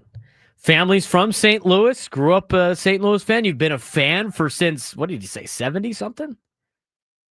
Yeah, that's a foul on him for saying Brandon, though. But I appreciate it, Kevin. He draws the foul. I think that's justified. Hey, by the way, Go Aztecs asked about our guy Nicky P that we stood at attention for. R.I.P. the fallen soldier. He's got to go to a wedding this weekend for a big college football slate. He likes SC and Oregon. I was like, he's going on 20 years now being an Oregon fan. He was an Oregon fan since 06. He went to SC. Now, he better root for SC over Oregon if that's where he went to school. That's neither here nor there. Next year, I think he officially graduates to be an Oregon Ducks fan. What do you think? I think 20 years, 10 to 20 years, I think it's fine. I think 10 years is 10 fine. years if the team sucks, 20 years if the team's good. I don't make the rules. I just enforce them. 15. 10 and 15. Yeah, but we can make a big deal out of Nicky P getting 20 years next year. Sure. You know what? That's fine. We can have a little celebration. Congratulations for being a fan for 5 years. Here's your reward. You don't get to watch him play Penn State. You're right. 833-288-0973. 833-288-0973. Steven in Spring Valley on the Braden Surprenant Show. What's going on, Steven? Hey, Braden. Hey, Frank. You guys have opened a can of worms and put me in a fandom conundrum. Uh-oh. I hope you follow the rules. Well, I'm trying. I was reared in Fresno, so when I was 13, went to a Giants game, saw Willie Mays hit a home run, and I've been a Giants fan ever since. All right. 6 years ago, I moved down to San Diego, and while the Padres are the only game in town, although when the Giants came, I rooted for the Giants, or whenever they play the Padres. But damned if I don't want to root for the Padres this year. And, well, since 2020. Hey, well, you know what? It makes a lot of sense, Steven, but it's my situation. Yeah, it is kind of Frank's situation. It is my situation. The difference is you work for the flagship station. Well, no, Steven does not. Well, no, but it's a work here's thing. the thing. It's a work thing. I understand. Okay. Of course, root for your team. I root for the Mets. I like to see the Padres succeed. If the Padres succeed at the expense of my team, we're going to have a little bit of a problem. But it is my situation. You are perfectly valid to root for the San Francisco Giants. There's nothing wrong with that. You're following the rules. He's a Giants fan. You're following the rules. If he roots for the Padres over the Giants, he'd be breaking the rules. Yes. Even though it would benefit a lot of us Padre fans. Because here's the other thing. People will always justify bandwagoner fans if it is a fan of their new team, of their team. He's okay. pushing it. He's pushing it. It's okay. It is 100% okay to see the team in the city you live in. It's okay to root for them. It's but okay not at to the expense, hope they do. Oh, is it? Not it's at the expense of your team. It's okay to hope they play well. Yeah. But if the Padres played the Giants, division rival, he should be rooting for the Giants. Yeah. Or not at the he expense makes of the your switch, team. or he makes the switch, and now he's got to wait 10 years. There you go. Starts the 10-year clock. That's where it starts the 10-year clock. So he has a decision to make. Which path he wants to take. Kathleen in Chula Vista on the Braden Surprenant Show. What's going on, Kathleen? Oh, my name's Jacqueline. Jacqueline, what's your name? What's going on? Oh, I'm doing good. I listen to your show every day. Appreciate it. That Tony Gwynn. Well, I've been a Steeler fan since I was 7 years old, and my brother taught me, when he was 13, he taught me everything about sports. And I liked the Cincinnati Reds growing up, and I liked Padres too. He says, oh, you switch your fandom? I grew up watching Terry Bradshaw and Pete Rose. Like your Frank, I can relate to him because my manager I worked with, he liked the Mets, the Knicks, and all the Giants in New York. I could always talk sports. He always says, what happened to your Padres? But my mom was born in Pennsylvania. That's why I like the Steelers a lot. I'm a diehard Steeler fan and stuff. That's perfect. Appreciate it, Jackie. Following the rules perfectly. Following the rules. Following the rules. That was an awesome call. I got Brandon again. She doesn't get the pass though. That's a foul. He draws the foul. Lady, this is the Padre station. There's a Wendy's. This is the Padres. Oh, it's the Steelers? Where's Magic? Magic's the Steelers. Magic's our local Steelers fan. We could have more than one local Steelers fan. Come on. Apparently, have multiple now. Local Steelers fan. I'm just saying. The multiple teams of the same sports, like, I think you have to put a hierarchy together. Yeah, exactly. So for me, like, I don't have multiple. I kind of like the Angels, but not really. Yeah, I mean, I hope they do well. They're the American League team in Southern California. But I definitely have a hierarchy when it comes to the college teams. I root for the Angels as well. If it comes to Angels Padres, Angels Mets. No. I'm taking Padres. Yeah, exactly. I have my hierarchy for college sports. Maybe I'll tell you that. Skyler's coming in next. Rod's going to get excited. Alabama football. Alabama, Georgia this weekend. We'll talk about the games, make our picks. Final hour of the Braden Surprenant Show.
All right. We did not get to the midday sports standoff. If you could take me down to sports trivia on that, maybe we get somebody to play live on tomorrow at Baja Rick's, Frank. I think it's a good idea. If you take me down to sports trivia, you'd qualify for a chance to win a grand prize. A trip to see the Eagles at Sphere Las Vegas, including 2 tickets to the show on January 30th, a 2-night stay at the Venetian Resort Las Vegas, a Vibe VIP package, and a $100 gas card. Eagles have added 2026 shows to the band's residency at Sphere in Las Vegas on Friday, January 23rd, Saturday, January 24th, Friday, January 30th, and Saturday, January 31st. The residency now features a total of 48 shows from Friday, September 20th through Saturday, January 31st, 2026. Tickets at Ticketmaster.com. It is time to get to some college football picks. Now, Skylar might have broke some of the rules, Frank. The fandom rules. I was going to say which rules. The fandom rules. We got a couple. We were trying to explain it to Skylar when she came in, and she said, well, what about rooting for NFL teams that have a bunch of Alabama players? Like, I like the Eagles and I like the Dolphins. Bandwagoner. I feel like that's like showing how much I loyally follow my college team. I bet you Alabama's got players on every team in the NFL. They probably have almost every team represented in the NFL. That would be something to look into. I'm pretty sure they do. Then that would make my Sundays really challenging because you can't watch them all. And who do you pick? That's right. If there's 6 players on one team and 6 players on the other, that's a tough one. You're getting booed in the chat. Boo this woman. I'm sorry. Windsock. I'm boo. sorry. But I'm born and raised San Diegan, so I can't cheer for the Chargers. They abandoned us. So Good. I got to cheer for someone on Sundays. You know Otherwise, I'm bored. Yeah, you probably won the chat over a little bit more out there. Okay. Let's get to our college picks for the week. Let us do that, as a matter of fact. Root for the player, not the team, That's Skylar. fair. Root for the player, not the team. I can do that. We have a fun weekend of college football. Do you have any weddings to go to this weekend?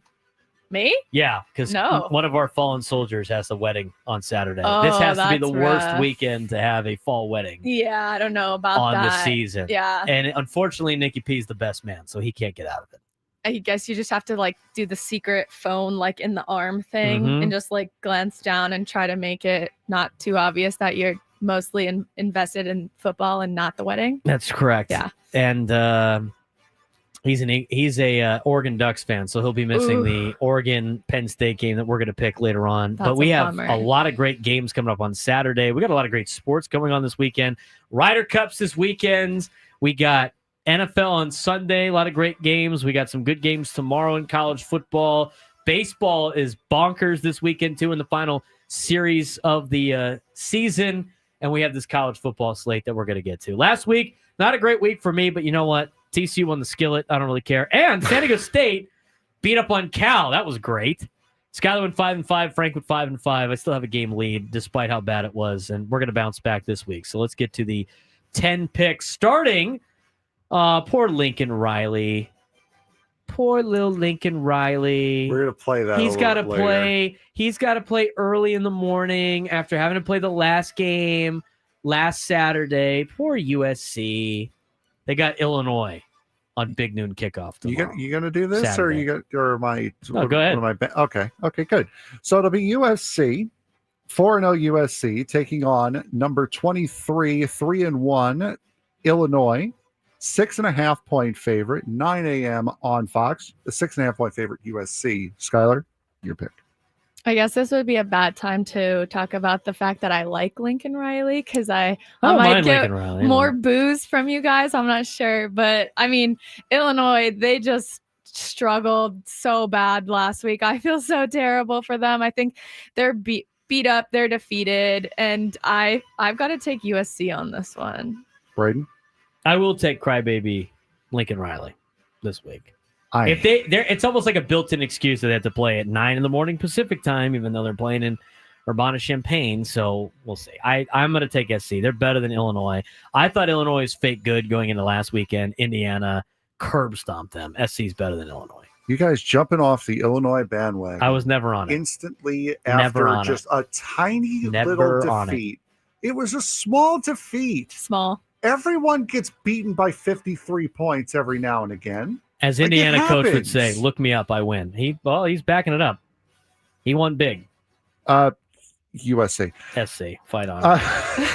Game number 2, Braden, it'll be 22 ranked Notre Dame at 1-2, taking on the Arkansas Razorbacks. They are 2-2 at Arkansas. 4.5 point favorite are the Irish. This will be at 9 a.m. on ABC. Who do you got? We're going to justify Notre Dame being picked 10th in a couple of AP polls.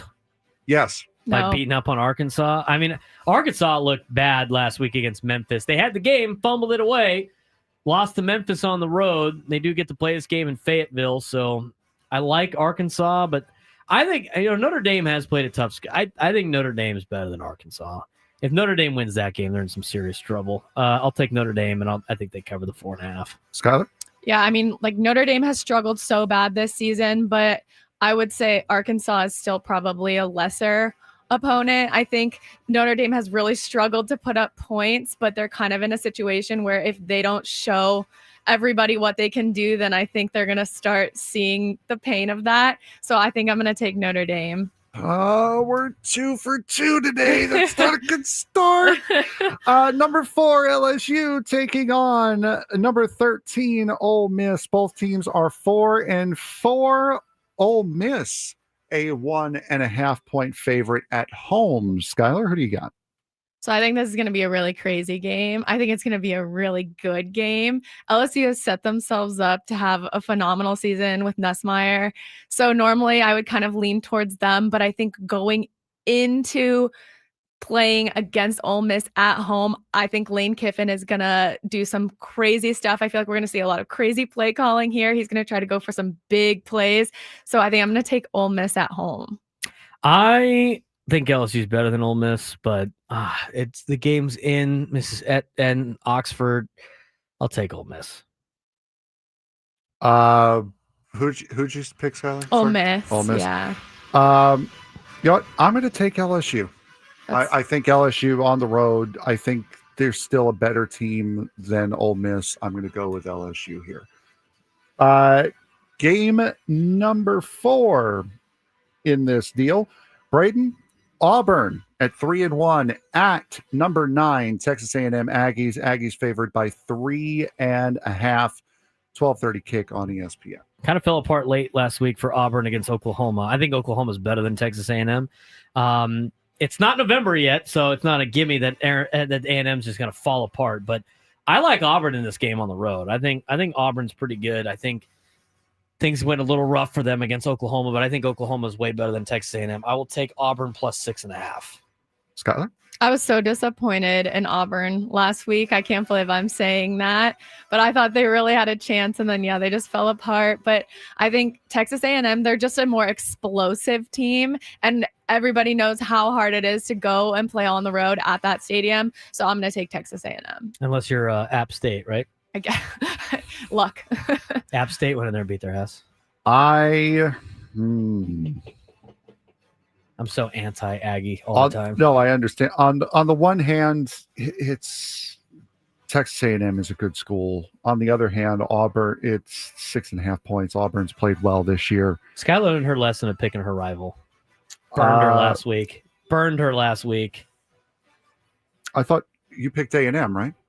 She did this week. Last week she picked last Auburn. Week I picked Auburn. So Braden, what are you typing on the sheet here? Oh, yeah, she picked. Thank you very much. Is Braden sabotaging me? It looks like it. That's That's why I'm writing it. You know what? I'm gonna go with Texas A&M. I'll go with A&M as well at home. You guys disgust me. No, I think it's gonna be a close game. I just don't think A&M is gonna let them get within 7. Halfway through here, number 11 Indiana 4-0 at Iowa, taking on the 3-1 Hawkeyes. Indiana favored by 7.5. Skylar. Yeah, well, Indiana had a crazy week last week, and I always struggle with Iowa. I find their offense to be really, really slow most of the time. So it's putrid to watch. Yeah, so I can't pick them to keep it close when it's a 7-point spread. So I'm not take Indiana. I'll also take Indiana. there's like in the back of my mind, I feel like Iowa's going to keep this thing close because Iowa usually has good defense, good special teams. They just can't score the ball. They just can't score. But Indiana looked pretty good last week. I know it's in Iowa City. One of our coaches will be at the game on Saturday. Quinn Early, Iowa alum. We'll see. They're honoring whatever team Quinn was on. I forget what team that was back in the 80s. So I don't know if that's going to be a factor. I'm going to take the Hoosiers, though. I'm going to go with Indiana as well. Number 15, Tennessee Volunteers, 7.5-point favorites at Mississippi State. Vols coming off of a big loss against Georgia. Mississippi State 4-0. This is a 1:15 kick on the SEC network. Braden. Volunteers beat up on UAB last week at home. Had some stats. Mississippi State's feeling good about themselves right now at 4-0. I don't know. The spread seems kind of high for a road team for Tennessee. But I think they're better than Mississippi State. I'll take the Volunteers. I think they cover. Skylar? Yeah, I mean, even though Mississippi State's 4-0, I would still say they're arguably one of the weakest teams in the SEC. And that on the flip side, Tennessee kept it so close with Georgia. They almost had it there. I think they might be like a little banged up. They might still be recovering from that loss a little bit, but I think that they are just far beyond talent-wise for Mississippi State, so I think they'll go in and cover. Also, guess who's back? Jackson Moy, Cathedral Catholic Dawn, back in the D-line for Tennessee. We are leader of the D-line. 4 for 6 here today, folks. You taking the Vols? Yes. You guys are both taking the Vols? Number 7, game number 7. The Arizona Wildcats at 3-0 taking on Iowa State at Iowa State. Number 14. Someone's getting their first loss this week. Iowa State, 6.5-point favorites. Skylar. Yeah, well, Iowa State, they are undefeated, but I think their last 2 matchups, they've barely escaped with a win. So I like Arizona on the road here, actually. I've watched Arizona football too long. This is I don't know if they're good yet. I know they beat Hawaii, Crate, like Kansas State in Tucson. Kansas State's reeling. I like Arizona. This would be the one that's determined whether or not Arizona's for real or not. I think Iowa State wins the game, but you know what? Maybe it's a field goal. I'm going to take Arizona plus 6.5. I don't think they win, though. We are 5 for 7. Bear down. Bear down, Brenton. Bear down. Number 8, the number 6 Oregon. Oh, God. The number 6 Oregon Ducks in Happy Valley, whiteout game against Penn State. 3.5-point favorites are the Nittany Lions. Braden, go for it. All right. I'm damned if I do, damned if I don't. Because if I pick Oregon, I'm going to get yelled at for picking Oregon. If I pick Penn State and they lose, it's going to be my fault. I think Penn State wins this game, though. I think they beat Oregon. I think it's in Happy Valley. It's the whiteout game, 4:30 on NBC. We'll see what Oregon's got. But when, Oregon playing on the road, this is one of the most hostile environments Oregon will deal with. You ain't seeing this in the Pac-12, let me tell you that. I got Penn State minus 3.5. I think they win by 7. Skylar? I was actually kind of surprised that Penn State was a favorite here. I like Dan Lanning. I think they have the edge offensively, especially in the quarterback situation. I think they're a great team on the road, so I think they should have no problem, even though it is a hostile environment. So I'm going to take the Ducks. Yo, Aztecs is quack, quack, Frank. Here's the thing. You can emotional hedge bet this.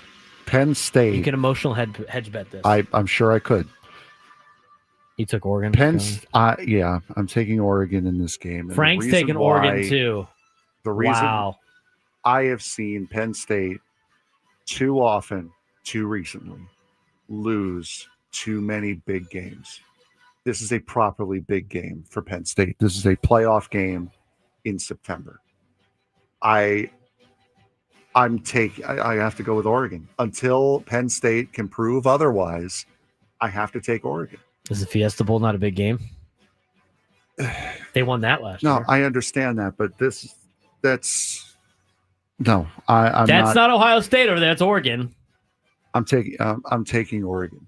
Good news for Penn State. Frank's picks aren't good, apparently, according to Go Aztecs. Or what if Oregon wears yellow pants? I am two games out of first place here, What you if jerk. Oregon wears yellow pants on Saturday? Didn't work for Cal. Didn't work for Cal. I'll say that. Cal got their ass kicked. It did not work for Cal. All right. Next Notice up, we're not picking my school this week. I was going to say, we got next one is going to be number 17, Alabama versus number 5, Georgia. What kind of goober put this schedule together? 3.5 point favorite, Skylar. I'll write down Alabama right here. Yeah, I'm not sure I'm mentally prepared for this game. I'm blocking out week 1. Okay, when I'm making this analysis, week 1 is just like it didn't exist. Florida okay? State didn't happen. Florida State Florida State? didn't Who's happen. Florida State? Exactly. So I think my team stands a chance. I'm shocked that Georgia is only a 3-point favorite. I thought it would be more. It's going to be a really tough game. This is going to be an away game for Alabama. Talk about a hostile environment. But I definitely think they have a chance. So I'm crossing my fingers, and I'm dreading and also excited for Saturday. But of course, I'm taking Alabama. Well, you were right because it's not a 3-point spread. It's a 3.5 point spread. 3.5. I'm taking Georgia. Georgia has only lost 4 games at home since Kirby Smart took over. It's a hard place to play. I've been there before. Between the hedges, it's not fun for a lot of teams in the SEC. Even if you do factor out the first week for Alabama, Georgia's a good football team. I got Georgia. That game against Tennessee kind of sold me on Georgia to be so out of it on multiple occasions and still come back and win that game. I mean, that's what happened last year with the Alabama. Alabama had like a 20-something point favorite on Georgia, and they were able to come back. So yeah. So I'm taking Georgia as well. Final game, number 25, BYU at Colorado. Who are 2-2. BYU is a 6.5 point favorite over the Buffaloes. Braden, last pick is yours. I got BYU. I love Ralphie the Buffalo, but BYU, they look way better. I mean, Colorado looked bad against Houston last week or 2 weeks ago. Might have been last week, 2 weeks ago. They're not the same Colorado team as they were when Shador was there and Travis Hunter and those guys.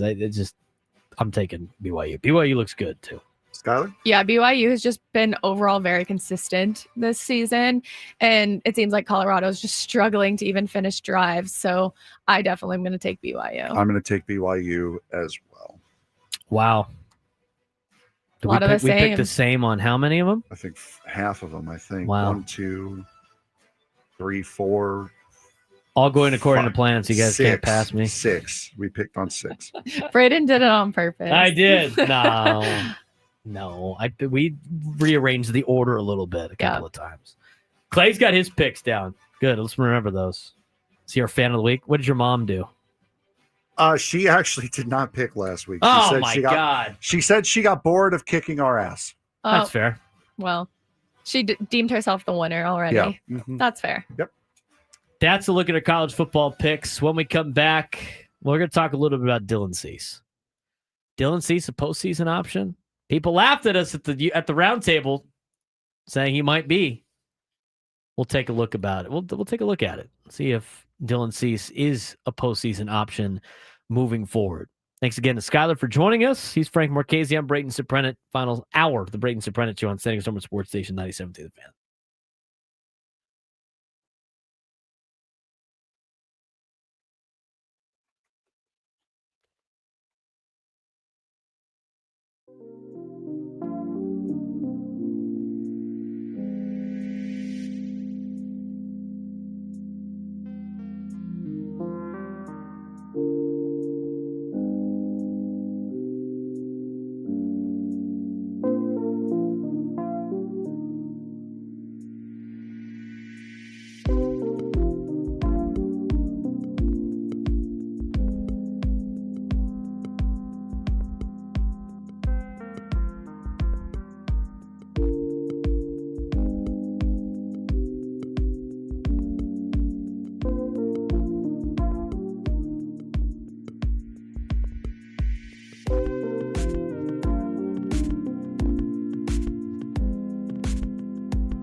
Calling all Padre fans. You only have 3 more chances in 2025 to get out and support the Padres. If you can't get out to a game, be sure to tune in to 97 through the Fan, as well as all of our sister stations for full coverage of Padres baseball throughout the playoffs.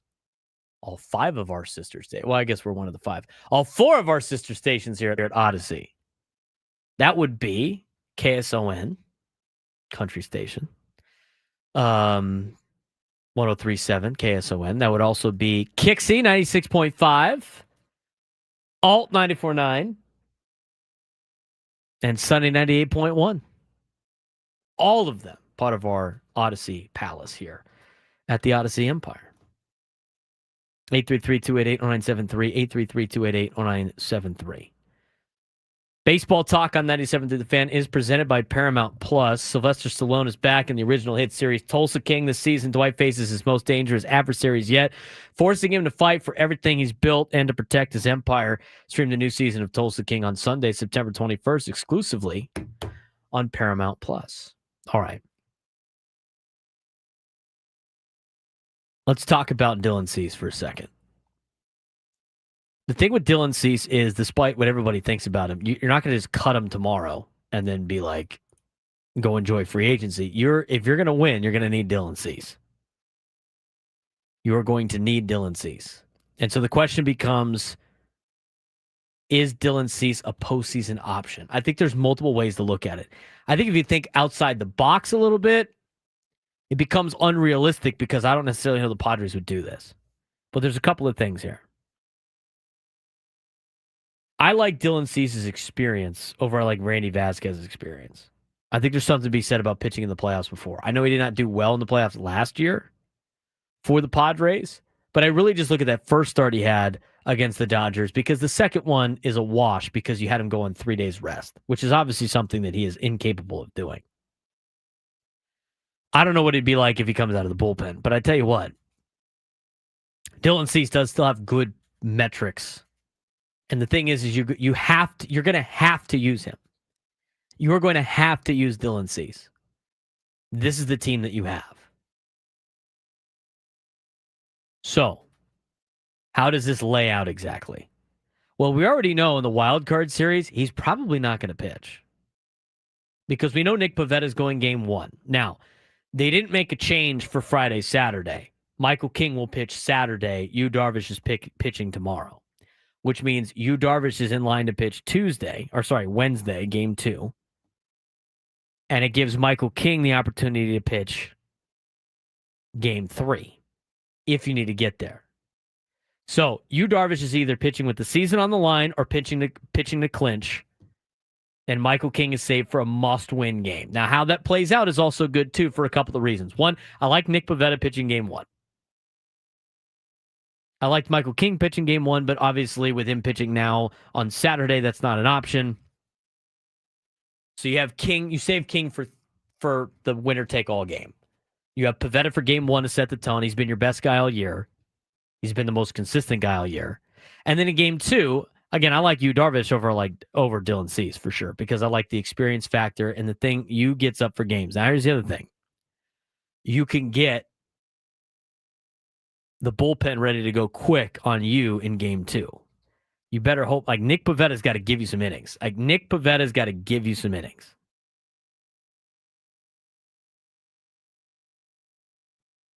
then after that, you go to game 2. You either are playing for your life, which means you got the bullpen ready to go, or you're playing to win that thing and move on to Milwaukee, and you're using your best asset, which is your bullpen. And then, again, Thursday is the Michael King day with the season on the line. If you make it to game 3, you can't use King for game 1 of the divisional series. But if you don't make it to day 3 of the wild card and you win it in 2, which is hard to do, then all of a sudden you got King ready to start game 1 of the divisional series. Now, how does this play in with Dylan Cease and with Randy Vasquez? Again, I'm not going to just completely execute Dylan Cease because he had a bad year and just throw him to the wolves. I wouldn't re-sign Dylan Cease, but again, he is going to have to pitch in the playoffs if you want to win. Randy Vasquez is going to have to pitch in the playoffs if you want to win. So there's two ways to view it. Do you pitch Dylan Cease or do you pitch Randy Vasquez? Randy Vasquez has looked really good against really bad teams. Now, he looked good in his last outing against Milwaukee. You start looking at some of his outings against playoff teams. If he would have been taken out later and they let him pitch, who knows how many runs he would have given up. It's his first year as an everyday, first full year as a starter in Major League Baseball. I thought he did great the other day, but you are taking a huge roll of the dice, rolling out arguably a rookie in a postseason game. The postseason's a little bit different. You need a guy like a Dylan Cease that has experience. And again, he's got wipeout stuff. He's got the best strikeout per 9 in all of Major League Baseball. Better than Paul Skeens, better than Tarek Skubal, better than anybody else in baseball. He's got the best strikeout stuff. And here's the other thing. You don't need him to go very long. And he looks good first time through the order. So there's a couple of things that you can have. You can either start Dylan Cease and then see how far you get. Traditionally, treat him like a starter, have him go through. I think that scares a lot of people. See if you could go through the order twice with Dylan. Then get it to your bullpen. You could start Randy Vasquez if you want. And hope he doesn't doesn't get shelled, which he might. I mean, that's the thing. You don't know. It's the most innings he's ever pitched in a year. You don't know what you're getting out of Randy Vasquez. I thought he's done great all year, but you don't know what you're getting out of him. You could also you start Dylan Cease and then have him go through the order once, and then you go with Vasquez. I wouldn't mind that. I think that's a compromise of the two. And the other one, too, now here's the thing. I don't think Dylan Cease has what it takes to come out of the bullpen. I really don't. I think we saw that with the 3 days rest. I think there's certain players that can do that. I think Joe Musgrove can do that. Joe Musgrove is a F you, I'm going to get out there and give me your best guys, and we're getting after it pitcher. That's what Madison Bumgarner was. That's why Madison Bumgarner had so much success coming out of the bullpen for the Giants in those World Series runs. He didn't care. He's like, give me your best. I'm going to take the ball. I'm going to go.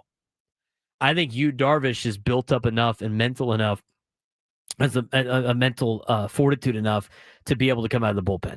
I think Nick Pivetta, if asked to do that, would be able to do that. I don't want to see that, but I'm just saying in terms of players that we think could potentially do that. I'm not a big believer that Cease can do that.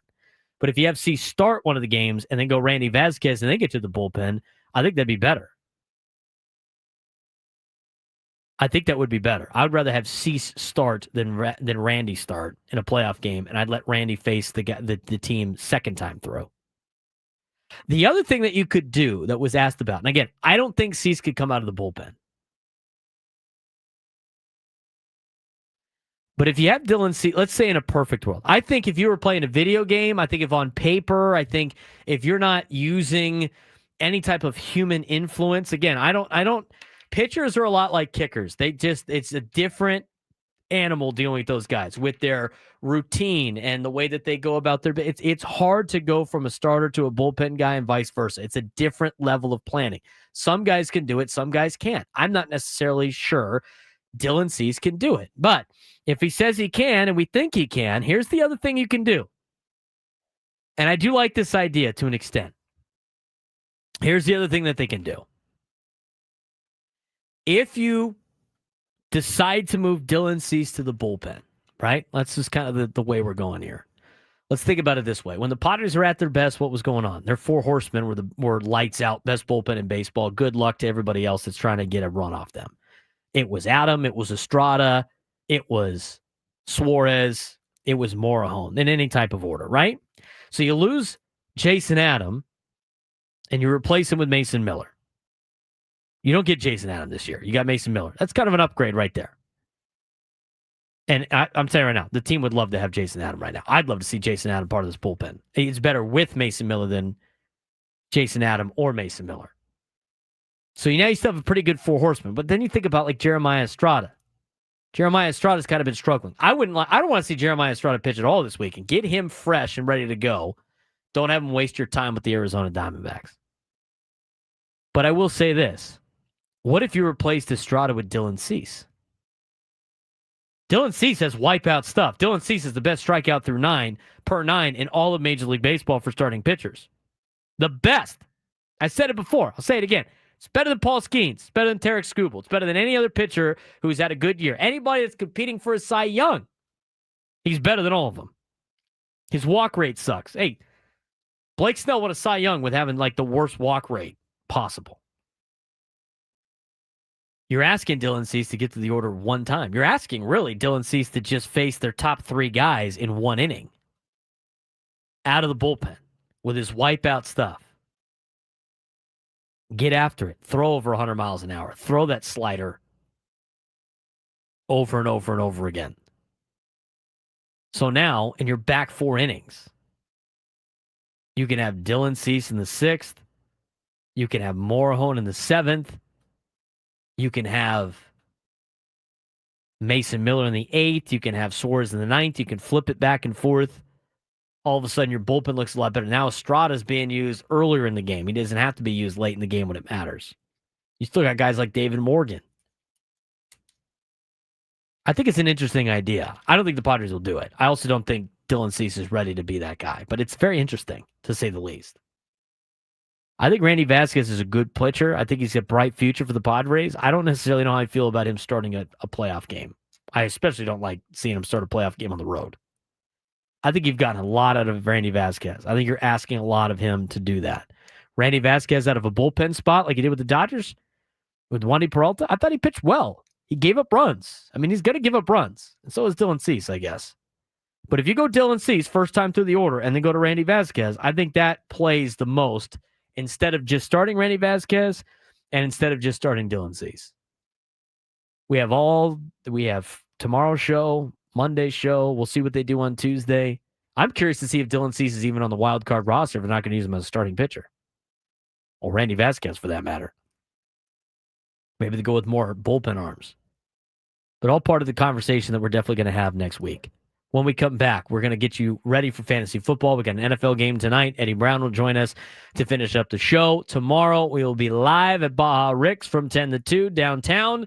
Come by, say hi. We look forward to seeing all you guys as we get you into Padres baseball for the weekend series against Arizona, who are now down 6-0 in the top of the 4th inning in Arizona. They probably won't be playing for anything by the time they roll into town. Ohtani just took Nabil Krismat deep.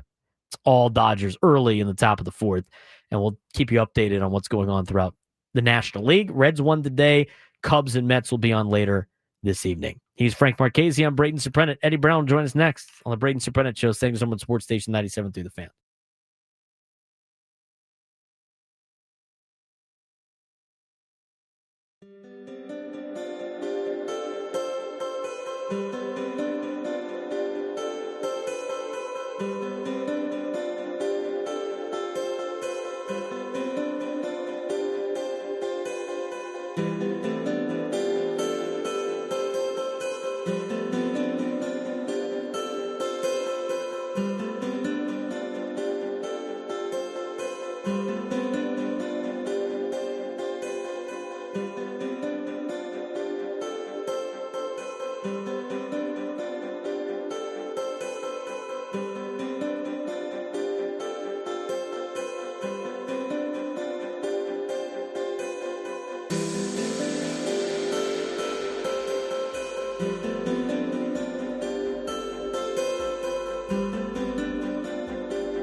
1:43 on a Thursday.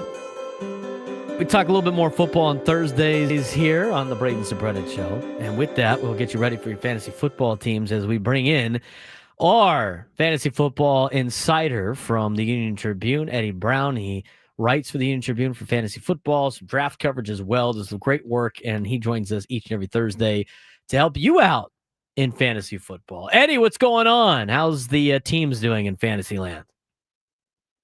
Well, Brendan, I somehow eked out a win despite getting a 0 from CD Lamb this last week. So I was pretty fortunate in that regard, but I'm sure a lot of people out there wasn't as lucky as I was. Yeah, that's always fun when one of your star players gets hurt before he can even get you any points in fantasy football. Sports reporter for the San Diego Union Tribune. We're talking with Eddie Brown here on the Braden Surprenant Show. Let's talk about some of the big moves this week. Obviously, you saw the Bengals a little bit not to have Joe Burrow and how it implicated a lot of other weapons for the Cincinnati Bengals. What are some of the other big storylines from last week that impact fantasy football? Yeah, I think the big one, at least as far as the waiver wire is concerned, was James Conner, suffering a terrible injury against the Niners. He's done for the season, so that pretty much means it's Trey Benson season. And he was available coming into the week in about half of all leagues.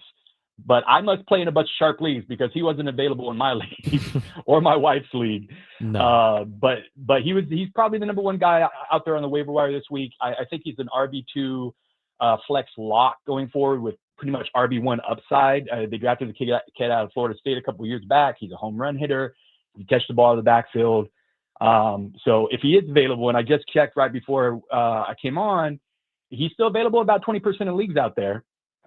And they're playing tonight. So, people should rush to the waiver wire and see if he's available because he's the type of guy that could pretty much impact the rest of your season, especially if you're off to a 1-2 or 0-3 start. I saw a popular name that popped up on, the waiver wire this week. It seems like Drake May's found a little bit of a safety net in New England. Hunter Henry has been added at a high level. He had a big week last week. What's the status on a couple of tight ends? I mean, it looks like a lot of teams are looking towards Hunter Henry, Juwan Johnson, Zach Ertz, Jake Ferguson. They're kind of on a resurgence right now in the tight end position. Yeah, I mean, if Johnson's out there, go get him. I like Henry. I like Ertz. Those guys are both veteran guys who've done it multiple places. Henry is I think a top 3 in both PPR and standard formats after last week, and he's May's most reliable target. There's obviously a lot of talented receivers, a lot of young receivers in New England. May, since he took over the helm last year, has shown that he trusts Henry the most. The guy that I'm kind of still intrigued on is a rookie in Cleveland, Harold Fanning Jr. I know last couple of weeks the target share has dipped, but the playing time is still there. There's still a lot of volume in that pass game. The Browns are going to, in the weeks that their defense doesn't turn the game into a slugfest like they did last week against the Packers, there's going to be a lot of volume in that pass game, regardless of whether it's Flacco or one of the rookies throwing the ball. Fanning's still a borderline starter. And I think at some point, the Browns are probably going to end up trading David Njoku, who's a free agent after this season. So Fanning's going to have pretty much a straight runway at some point this season. And he's very talented. The kid can just find space like no other. He showed a pretty clear ability to do that last season in college. And so far, it's translated to the NFL. We're talking with Eddie Brown, who writes for the San Diego Union Tribune, sports reporter for the SDUT, specialties, NFL draft, and fantasy football. He joins us every Thursday to get your fantasy football fix. We got our second of international games. Vikings and Steelers playing in Dublin this weekend, 6:30 in the morning on the West Coast. Got to get your rosters in a little bit earlier. That's obviously a major impact, but with the NFL moving to a lot more international games, and we talk about Thursday games too, but how does fantasy evaluators view in these international games? Is it an impact on fantasy numbers? Do we see less production in some of these international games? Is it something that people even need to worry about? It's such a, I don't know. I kind of treat them like Thursday games. The rule for Thursday night games is that defenses and running backs are going to have the easier time because you don't have much time to prepare. It's a lot more fundamental what teams do with their run games, and it's obviously advantageous for the defense to have a short week and the offense not have a lot of time to prepare. So I kind of treat it in a similar fashion, simply because these teams have to travel, thousands of miles compared to what they used to. And we've seen over the years that there can be even a dip in play if an East Coast team travels to the West Coast, or a West Coast team has to travel to the East Coast for an early game. So there's some issues there. Also, sometimes you talk about the playing fields. Unless it's just an absolute stud, like it's hard to bench Justin Jefferson, on Sunday morning. But unless it's an absolute stud, I usually stay away from guys in overseas games, just because you just never know how they're going to turn out. The field could be off, the travel could be off. Who knows? There's going to be a lot of issues. Injuries can flare up on the flight over. So it's kind of and also like you said, you got to be up real early to find out if if a guy is not active or whatever. And so I just try to save myself the trouble and get a couple of extra hours sleep. Tennessee Titans haven't been playing very well, but their young rookie receiver from Stanford is off to a pretty good start. He has had a touchdown in each of the last 2 weeks. Alec Iomanor seems to be a little bit more of a target right now than Calvin Ridley. How much can you get play from a Titans team? Young quarterback and Cam Ward do have a couple of guys offensively, but a team that obviously is going to struggle this year. What to expect for anybody that hasn't been able to pick up Alec yet? Yeah, well, it's kind of like what we were just talking about with the Browns. There's going to be some volume in the pass game, and obviously they want to, they want their rookie quarterback to be able to get some experience. So they're going to definitely put him in situations to try to succeed. Obviously, that's going to be difficult year one. And so far, you've seen a good connection with Iomanor. And I think it's going to also benefit Chiga Kwanko as far as tight ends. This week, I think he's going up against Texans. They've allowed like 15 receptions to tight ends this season. So I think he would be a good streaming option. But it's one of those things to where obviously people were disappointed with Ridley. I think I kind of look at him as a boom or bust candidate going forward.